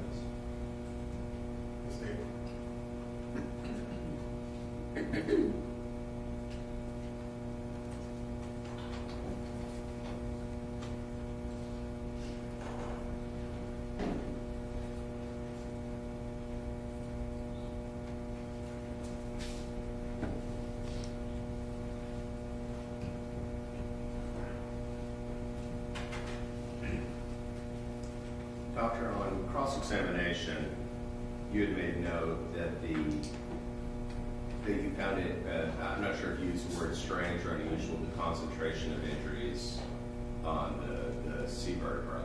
Could you expand upon that? If you think back to one or two of the pictures that I showed, one in particular showing the C5 and C6 vertebra, you can see that the spinous process that is fractured essentially continues. Our word would be contiguous, but continues from one bone to the other. And in fact, it actually goes one further. One of the other cervical vertebra adjacent to that also has the spinous process fractured. So those are all in very close proximity. This is not definitive by any means, but it would make you think that a single impact or blow may have been responsible for such a finding. And doctor, you also talked about you spoke of a focused impact in terms of the spinous process and the transverse process. Is that indicative of some force being inserted onto the spine? Yes, it is. We'll pass the witness. No further questions? Okay, thank you. Excuse me. It could be subject to recall. You just have your phone open. Can you give your card back? Okay. Next witness, state. State would call Melissa Baldwin.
Raise your right hand. Swear to tell the whole truth, nothing but the truth, so help you God. Speak loudly in the United States.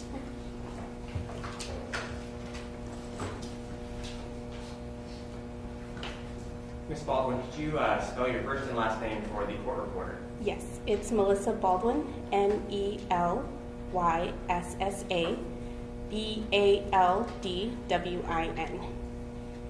And Ms. Baldwin, can you introduce yourself to this jury and tell them where you work?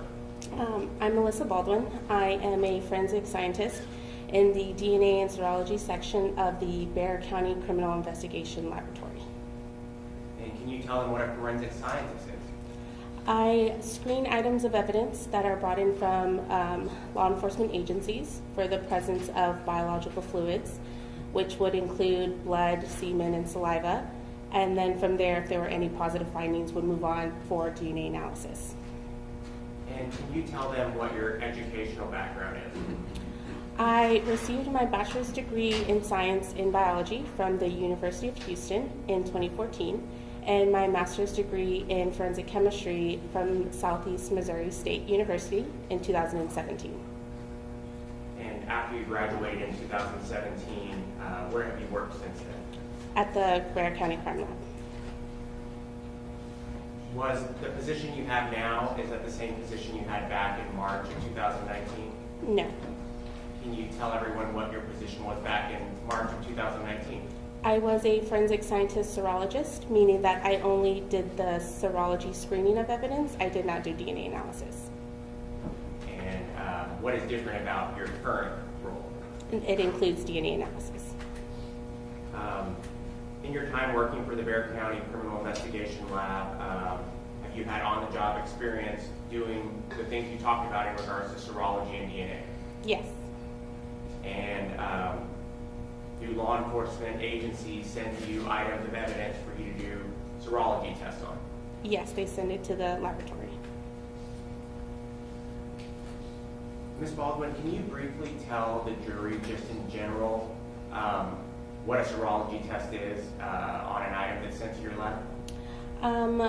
In terms of a serology test, there are different kinds of tests. For example, for a blood test, I use a color test, which 2 chemicals are added to an item, and if the color changes from colorless to pink, that's positive for the presumptive test of blood. And if there is a presumptive test of blood, what happens to that evidence at your lab? I retain the evidence, and then it is moved forward for DNA analysis. Did you conduct some presumptive blood tests in this particular case we're here to talk about today? Yes.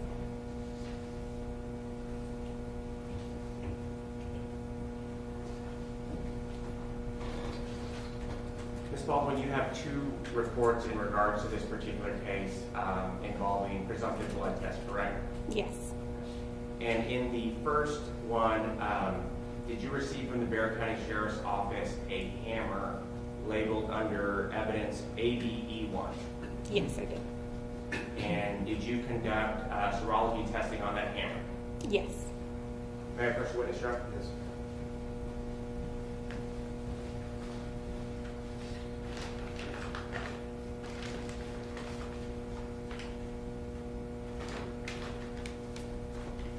Ms. Baldwin, I'm handing you what's been admitted as State's Exhibit 272. And can you just look inside of it? You don't need to take it out, but can you look at the package and look inside of State's Exhibit 272 and tell me if that's the hammer you conducted serology testing on?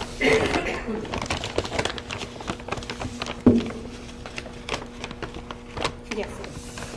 And does it have any markings from your lab on the outside of that package? Yes, it does. And what marking does it have? It has my initials, the criminal investigation laboratory number for this specific case, the date, and the item number. And for record purposes, can you just read the CIL number? Yes, it is CIL 19-0-17-19.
May I publish, judges? I'm going to show you what's been previously admitted as State's Exhibit 253.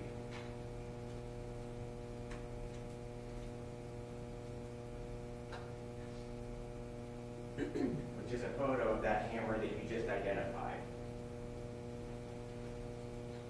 In conducting a serology test on that hammer, can you tell them the process that you went through as a forensic serologist?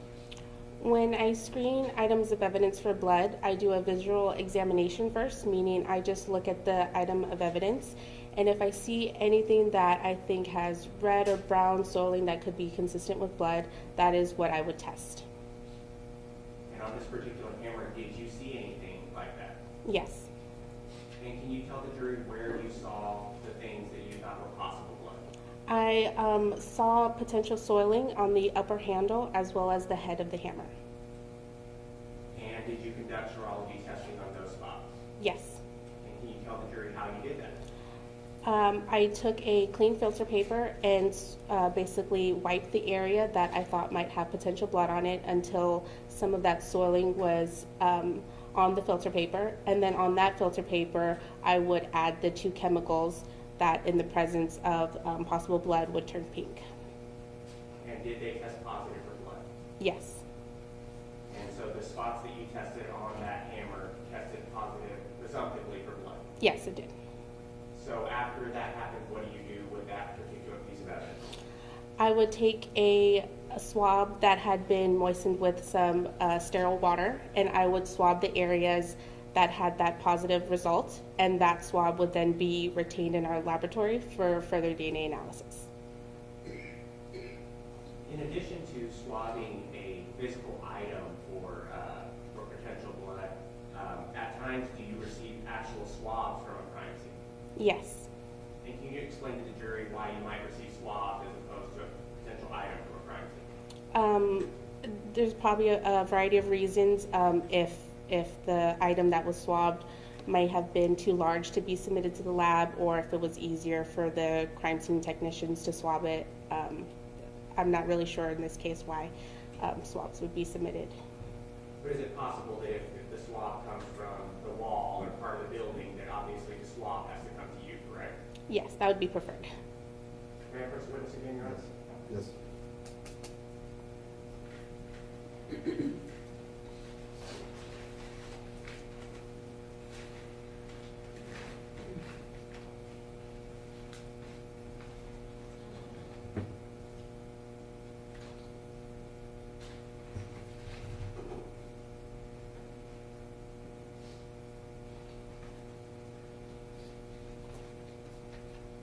I'm going to show you what's been previously marked for identification purposes as States Exhibit 155, 156, and 157. Do you recognize those 3 packages? Yes. Okay. Are those 3 swabs that you also conducted serology testing on in this particular case? Yes. Okay. And I guess just for purposes of the jury, States Exhibit 155, 156, and 157 have those same unique markings that you talked about on the other particular case? Yes, they do. Okay. And in conducting these, how do y'all have a report that indicates, I guess, what each item is? How do you, like, the report that you guys have, does it have a description of the items? Yes. Okay. And do you know what the description of these 3 items were for your lab? I'd have to review the report in order to remember. Would your report have a copy of that on there? Yes. Okay. Could you use your report to refresh your memory? Yes.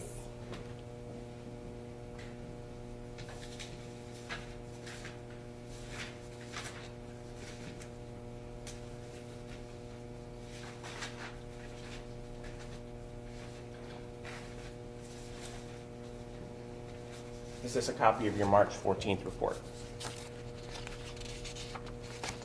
Yes. Okay. In using your report to refresh your memory, can you tell us first what the description of States Exhibit 155 is to you at the lab? That would be swabs labeled E6 from middle of master bathroom door. And States Exhibit 156? Swabs E7 from bottom of master bathroom door. And finally, States Exhibit 157. That would be swabs E8 from light switch of master door. But, excuse me, light switch of master bathroom. Ms. Baldwin, did you perform the same presumptive serology test on those 3 items? Yes. And what were the results of those 3 tests? It was positive for the possible presence of blood.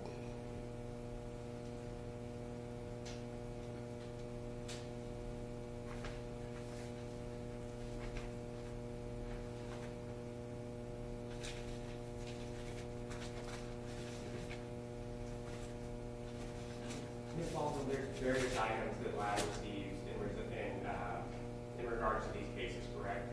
Yes. And we've talked about a few of them that tested presumptively for blood. I want to call your attention to another item of note.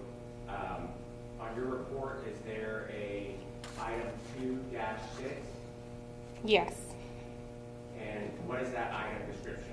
Black jeans. And may I first witness, Sharon? Yes.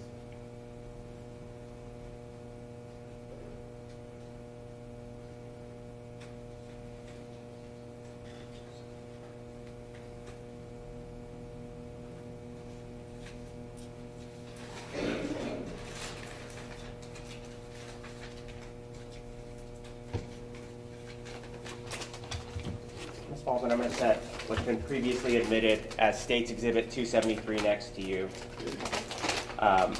Inside State's Exhibit 273, can you look at it and see if the item that I'm referring to, the black jeans, are inside that? Yes, there. Is there anything of note that you recall upon receiving that item that you noticed about State's Exhibit 273 and your item number 26 titled the black jeans? There were a pair of gloves that were in the jean pocket. And may I first get your? Yes. Ms. Baldwin, do you have some gloves? There were some gloves up here. Okay.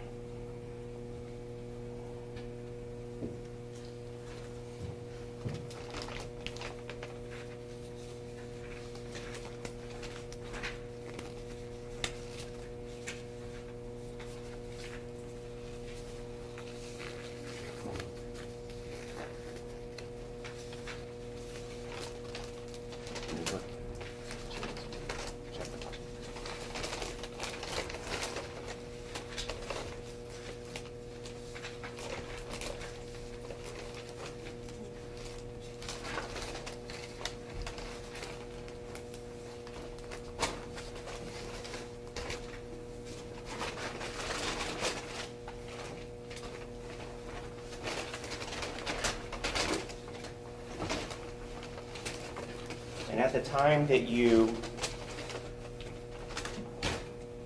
in your notes at the time that you, I'm sorry. Sorry. Okay.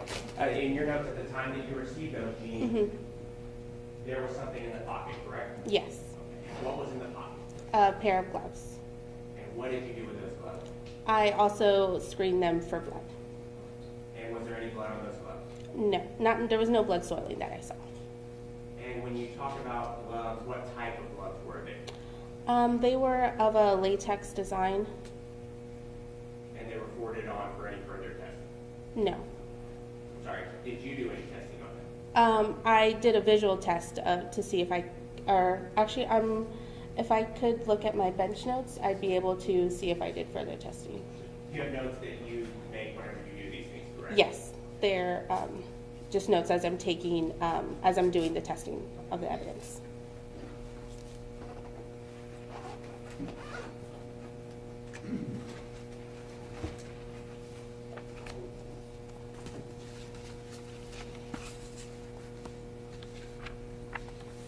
Okay.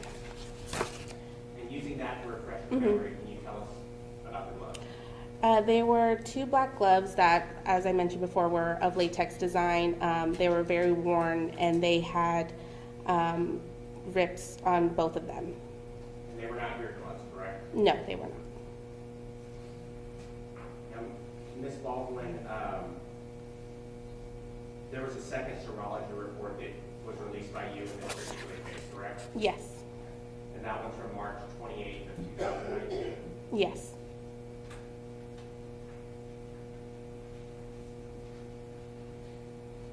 And in that particular report, on item number 48, has two items, 48-3, which is described as a sweater, and 48-5, which were described as jeans, correct?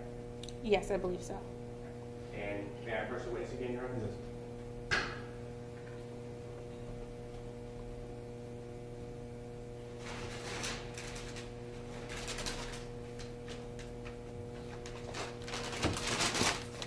Can you look at what's been marked as State's Exhibit 311?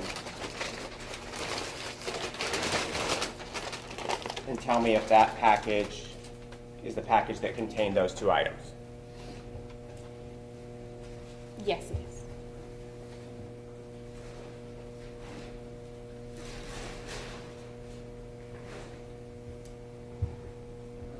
Ms. Baldwin, did you conduct serology testing on those two items contained in State's Exhibit 311, the sweater and the jeans? Yes. And can you describe to the jury the process for doing that? I would examine the items of clothing, and if I saw any soiling that I thought could be possibly blood, I would do the same test where I would swab or use a filter paper to wipe that area and then test that filter paper for the blood. And did you conduct that test on those two items? Yes, I did. And what were the results of that? They were both positive for the possible presence of blood. And do you recall the locations on those two clothing items where the blood was positive? On the sweater, there were 4 locations that I had the positive result. 2 were in the front and 2 were on the sleeves. And on the jeans, there was 1 location, and that was on the front right knee. Ms. Baldwin, all of the items that you mentioned that had presumptive tests for blood, were they retained by the lab for further DNA testing? Yes.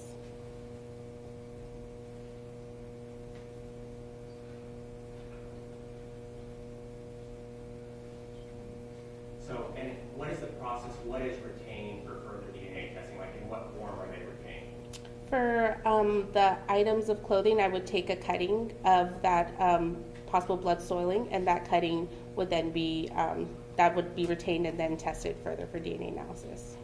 And in the case of the swabs? The swab tips, so just the portion with the cotton part on it would be retained, and that would be what would be moved forward. That would be what? Retained and would be moved forward.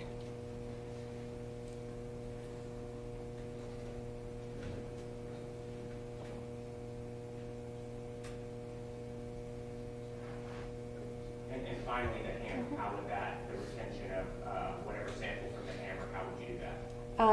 For the hammer, I did take a swab and swab the areas that tested positive, and that swab tip would be retained. I'll pass the witness, Your Honor. No questions of this witness? Thank you, excuse me. Thank you.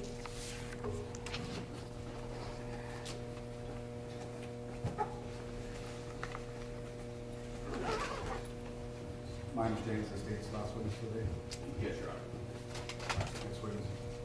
State will call Jamie Pathology.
Yes. Raise your right hand. You swear to tell the whole truth, nothing but the truth, so help you God? I do. Thank you, Your Honor. Good afternoon. Good afternoon. Can you please introduce yourself to the jury and spell your name for the court? Yes, my name is Jamie Pomykal, Pomykal, and I am a forensic scientist at the Bexar County Crime Lab here in San Antonio. And Ms. Pomykal, what does a forensic scientist do?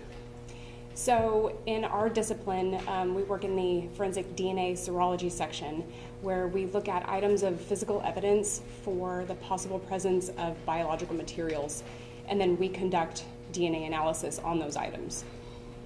And Ms. Pomykal, what type of educational background do you have that qualifies you to do this job?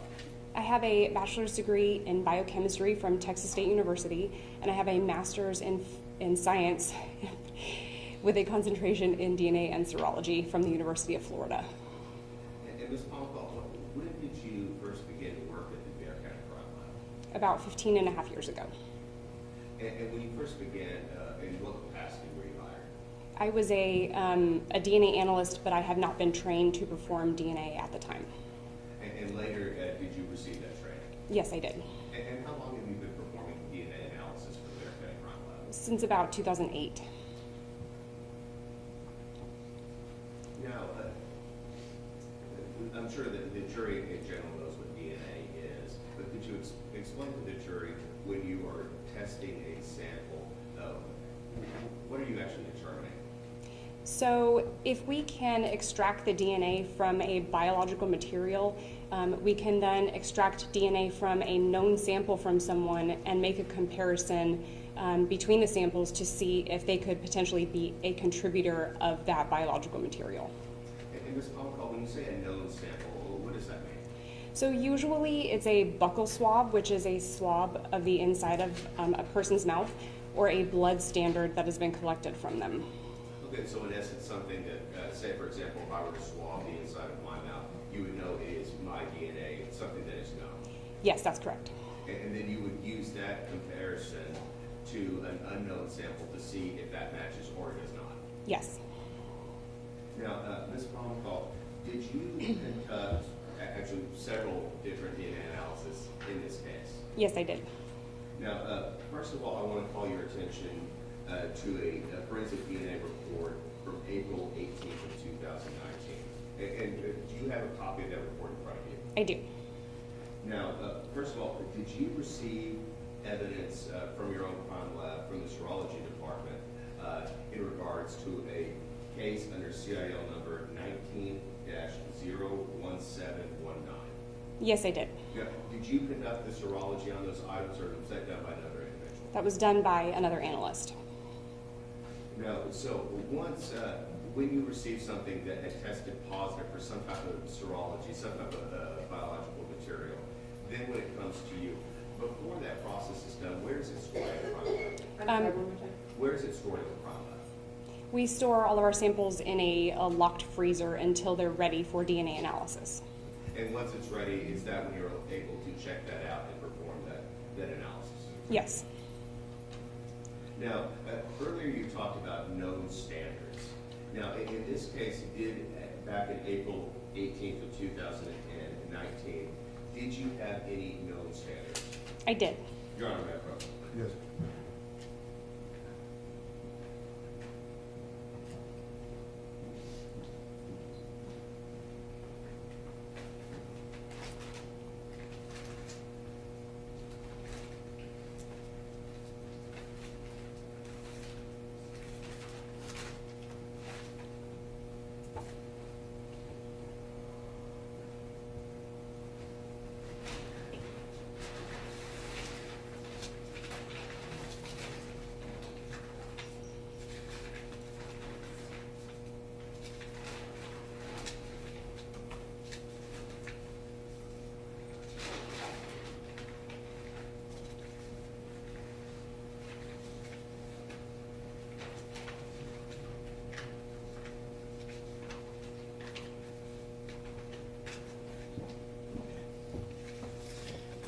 Ms. Palmquist, I'm going to hand you what has been marked as State's Exhibit 186, State's Exhibit 312, as well as State's Exhibit 313. Great. Now, Ms. Palmquist, in States 186, 312, and 313, does it contain any unique markers specifically to the Bexar County Crime Lab? Yes. On all three items? Yes. Is it that same CIL number that you referenced earlier? Yes, it is. And before we get too far, what is the CIL number? The CIL is our Criminal Investigation Laboratory number. Every case that comes in from an agency gets a specific CIL based upon their agency number. So every SAPD number, for example, has a unique CIL. Now, first of all, in regards to State's Exhibit 312, is this a buccal swab that you received from an individual named Andre McDonald? I did not actually receive this, the laboratory did, but yes, that's what it appears to be. And on your report from dated April 18th of 2019, is that reference to a saliva sample, a buccal, for your 55-1.1? Yes. Now, did you also receive a saliva sample or buccal swab under States Exhibit 186 for a Paul Anderson? Yes. And I say you, of course, the lab, yes, globally. And is that under your identification number 54-1.1? Yes, it is. Did you also receive a buccal swab or saliva sample for a Hyacinth Smith under States Exhibit 313? Yes. And under your lab report, is that 56-1.1? Yes, it is.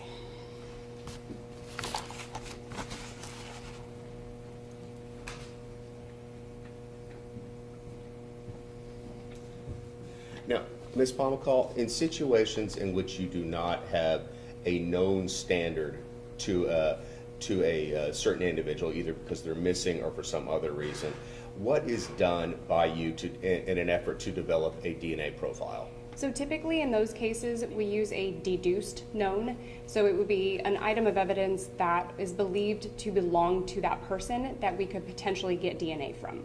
And with that, I'm now going to show you States Exhibit 158. Did you receive this item, or did the crime lab receive this item marked as a purple toothbrush under Bexar County number 21A? Yes. And was it marked as, on your report, as 16-1.1? Yes, it is. Now, Ms. Pomakal, in this situation, when you received a toothbrush purported to be from an Andreen McDonald, what did you use that toothbrush and the two buccal swabs that you received from a Paul Anderson and a Hyacinth Smith, what did you do to try to develop a profile for Andreen McDonald? So because you receive half of your DNA from your mother and half of your DNA from your father, we can take their known standards and make a comparison to the deduced known profile for Andreen McDonald and hopefully determine if the donor of the DNA of the toothbrush is a child of these two individuals, which is what I did. And how is that test conducted? What type of mechanism do you do to undertake that? So we perform DNA analysis as usual, and then we do a reverse parentage. Typically, as probably most of you are familiar with, it's usually a paternity that is in question, but in this case, the child was in question. So it's a reverse of the typical paternity test. And you did conduct that test in this case? Yes, I did. And what results did you have? The donor of the DNA on the toothbrush was not excluded as being a biological child of Paul Anderson and Hyacinth Smith. And Ms. Pomakal, when you say the term not excluded, can you explain to the jury why is that term used in the forensic community? It is a term that we use to say that someone cannot be excluded as a donor. It basically means that the DNA is a match. So did you develop a probability of parentage based on the test of the buccal swab that you had from Paul Anderson and Hyacinth Smith to that purple toothbrush? Yes, I did. And what type of calculation did you do to get that probability of parentage? The calculations are complex and we use a computer to generate them. But the probability of parentage is greater than 99.99%. And so, Ms. Pomakal, after doing this, were you able to develop a DNA profile for an Andreen McDonald? Yes, so I then considered the donor of the toothbrush to be consistent with Andreen McDonald, and I used that to make comparisons to other items.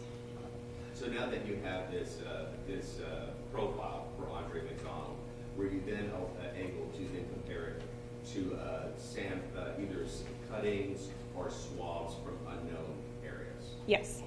Your Honor, may I approach? Yes.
Now, Ms. Palmacall, I'm now going to hand you States Exhibits 155,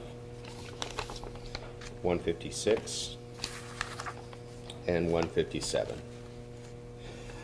Do the packages on States Exhibits 155 through 157 contain the unique CIL number associated with this case? Yes, they do. Do they have any other types of markings on there that indicate any work that was done by the crime lab? Yes, they have the analyst's markings on all three of them. Okay, and does that include your own? No, it does not. Okay. And is the analyst then from a serology performed by someone else? Yes. Now, did you receive a swab of the analysis done from States Exhibits 155, 156, and 157? Yes, I did. And first of all, I want to draw your attention to your States Exhibit 155, or the swab from States Exhibit 155, excuse me, under your 5-1.1. Okay. Did you compare, described as E6 from middle of master bathroom door, did you conduct a DNA analysis from the known standard you had for Andreen McDonald to this unknown? Yes, I did. And what were the results? Andreen McDonald was not excluded as a source of the human DNA identified on that item. Now, Ms. Palmacall, did you also conduct a DNA analysis on your item 6-1.1, described as swab tip E7 from bottom of master bathroom door? Yes, I did. And what were the results of your comparison? Andreen McDonald is also not excluded as a source of the human DNA identified on that item.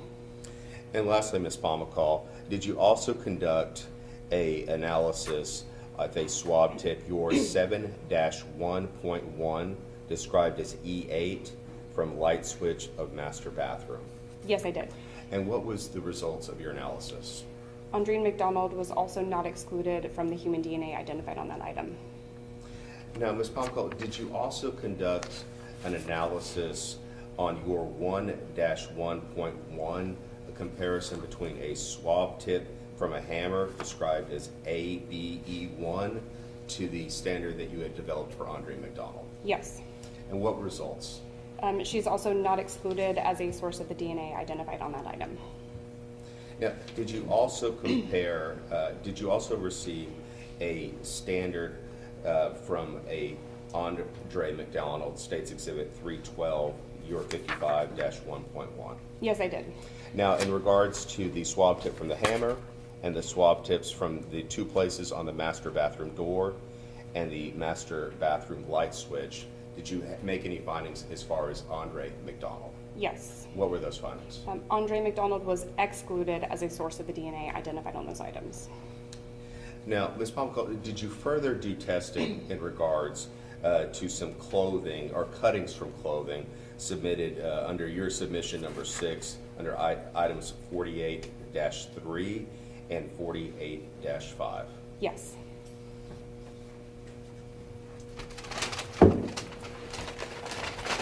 Now I'm going to call your attention to States Exhibit 311. On States Exhibit 311, does it have the unique CIL number on this packaging? Yes, it does. Does it also have other marks from the crime lab in terms of any testing? Yes.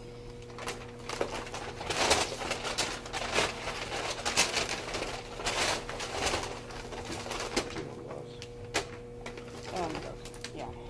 I'm going to grab some.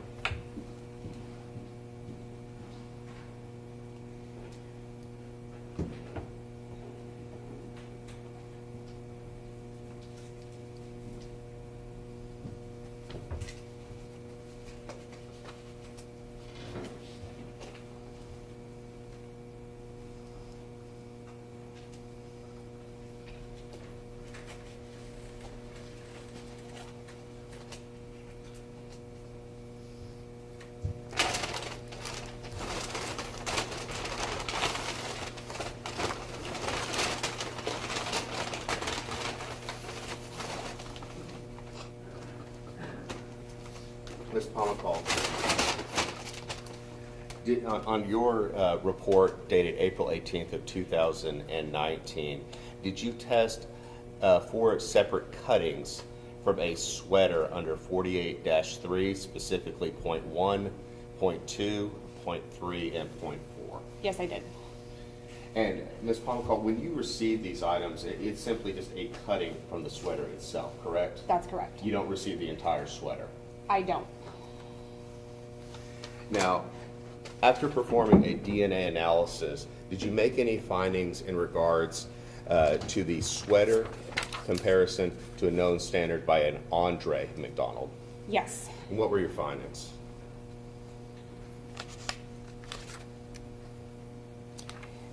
Andre McDonald is not excluded as the major contributor of human DNA identified on cutting number 1 from sweater, left sleeve, item 48-3.1, cutting number 3 from sweater, lower left front, item 48-3.3, and cutting number 4 from sweater, right sleeve, 48-3.4. Ms. Palmcall, you said the term the major contributor. What does that mean? So this usually indicates that we have a mixture of donors, more than one person donating their DNA to an item, and the person who is donating the most DNA is considered the major contributor. So you found additional DNA on the cuttings from those sweaters in regards to your 48-3.1, point 3, and point 4. Were you able to develop a genetic profile as to who the other contributor or contributors could be? No, there was an insufficient quantity for comparisons. So not enough genetic material to develop a profile to identify who that may be? Yes, that's correct. Now, did you also conduct a test on 48-5.1, part of State's Exhibit 311, a pair of jeans? And I should say a cutting from the jeans. Yes. Now, again, Ms. Palmcall, you were not receiving the entire pair of jeans, you were just receiving a cutting of the jeans. That's correct.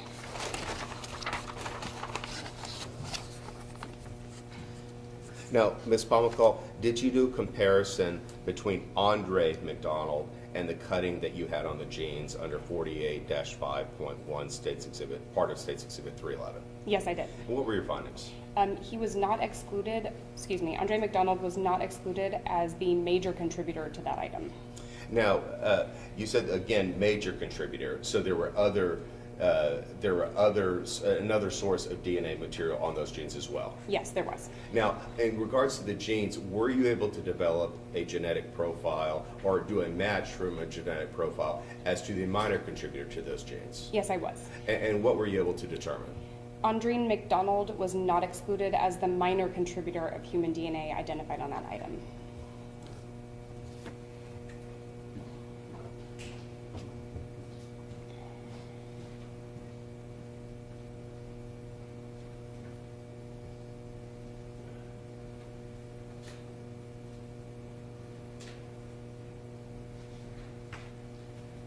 Now, Ms. Palmcall, when someone is not excluded as a donor of certain biological material, does the crime lab then develop a random match probability or an RMP as to those findings? Yes, we do. Can you explain to the jury what is that? So a random match probability is based on the frequencies of the genetic data that we see, and we can calculate about how many times we would expect to see a profile within a population. And in regards to Andre McDonald not being excluded as the source of the human DNA identified on your 1-1.1, the hammer, the swab tips from 5-1.1 for master bathroom door middle, the swab tips under your 6-1.1 for bottom of the master bathroom door, and your item 7-1.1 from a light switch on the master bathroom. Did you conduct that RMP or random match probability equation? Yes, I did. And what type of number was generated? So if I had a population of 95 octillion, 970 septillion people, I would expect to see this profile one time. Now, Ms. Pomacall, in relation to your findings on Andreen McDonald, in regards to the 3 different cuttings on the sweater, which was not excluded, and also on the cutting from the jeans, in which it was not excluded, did you also develop an R&P as to that? Yes, I did. And what number did you come up with? I would expect to see the profile one time in 166 nonillion, 800 octillion people. Now, Ms. Pomacall, you also stated previously that Andreen McDonald was not excluded as a minor contributor of human DNA from cutting from those genes, your 48-5.1. Did you also develop a modified random match probability test of those? Yes, I did. And what is a modified random match probability? So we use a modified random match probability when we have less data to work with. So we basically account for the possibility of there being less alleles or less genetic data than we would have in a full profile. So in essence, these numbers would likely be much smaller. Yes, that's correct. And were you able to develop an mRNP in this regard to Andreen McDonald being the minor contributor to the human DNA found on those genes? Yes. And what was that number? It is 1 in 64,475,000.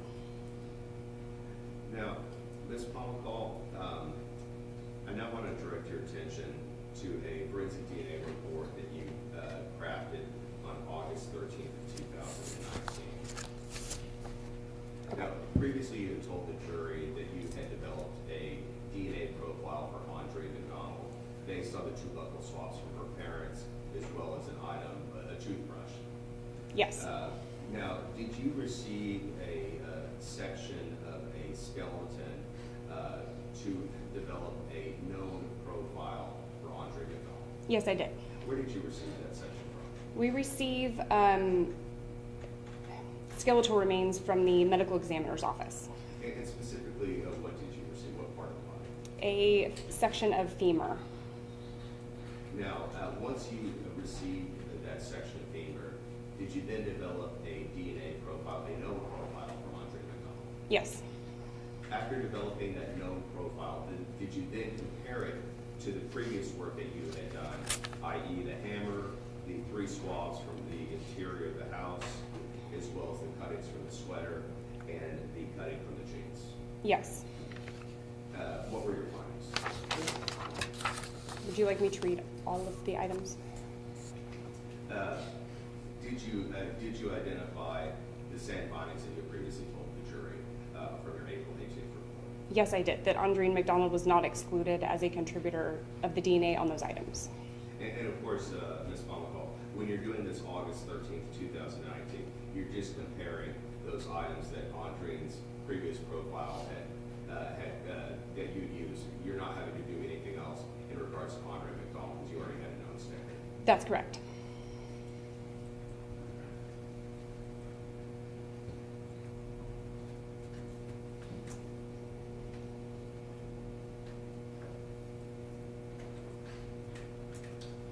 And Ms. Pomacall, you had previously done a reverse parentage when developing that initial profile for Andreen McDonald. Did you compare the buccal swabs from Paul Anderson and Hyacinth Smith to that known standard, that section of femur, to check your work? Yes, I did. And what were your findings? The donor of the DNA identified on the femur was not excluded as being a child of Hyacinth Smith and, I'm so sorry, Paul Anderson.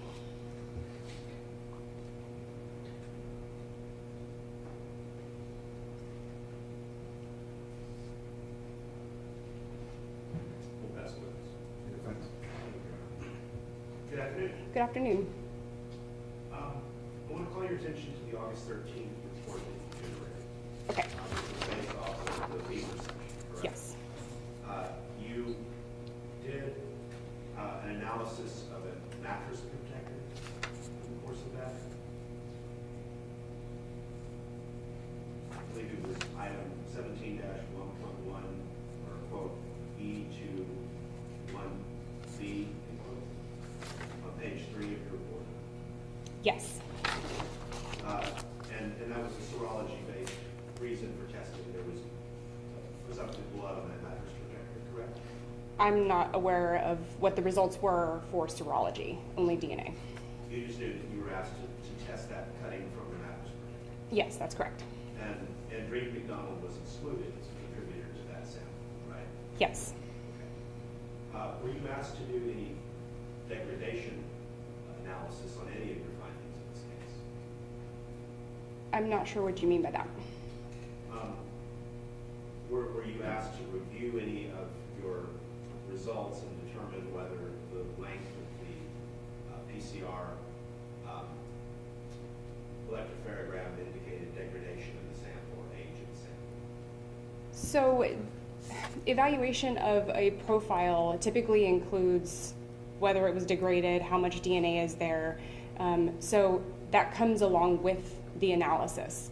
And we actually, when we quantitate the amount of DNA we have in a sample, the system that we use will give us a degradation index, which will basically tell us how degraded the sample may be. Is the degradation index noted in this report? It's not in the report, no. Okay. For any of the samples you tested? That's correct. Okay. And this would be important because the degradation index of the sample might give you a sense of whether it's an old sample or a new sample. It depends on the conditions. I could take a new sample and place it outside in the sun and the rain, and that would degrade a sample, but it was still a new sample. So it depends on the conditions. Understood. But it would be just one more factor you could say. Sure.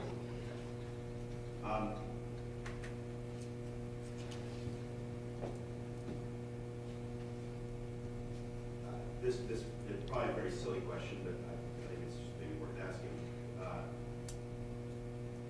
The identification of DNA from a particular sample doesn't tell you whether the source of that sample was alive or dead when that material was deposited, right? That's correct.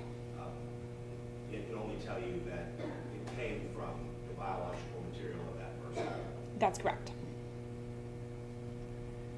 That's the no further questions. Okay, thank you.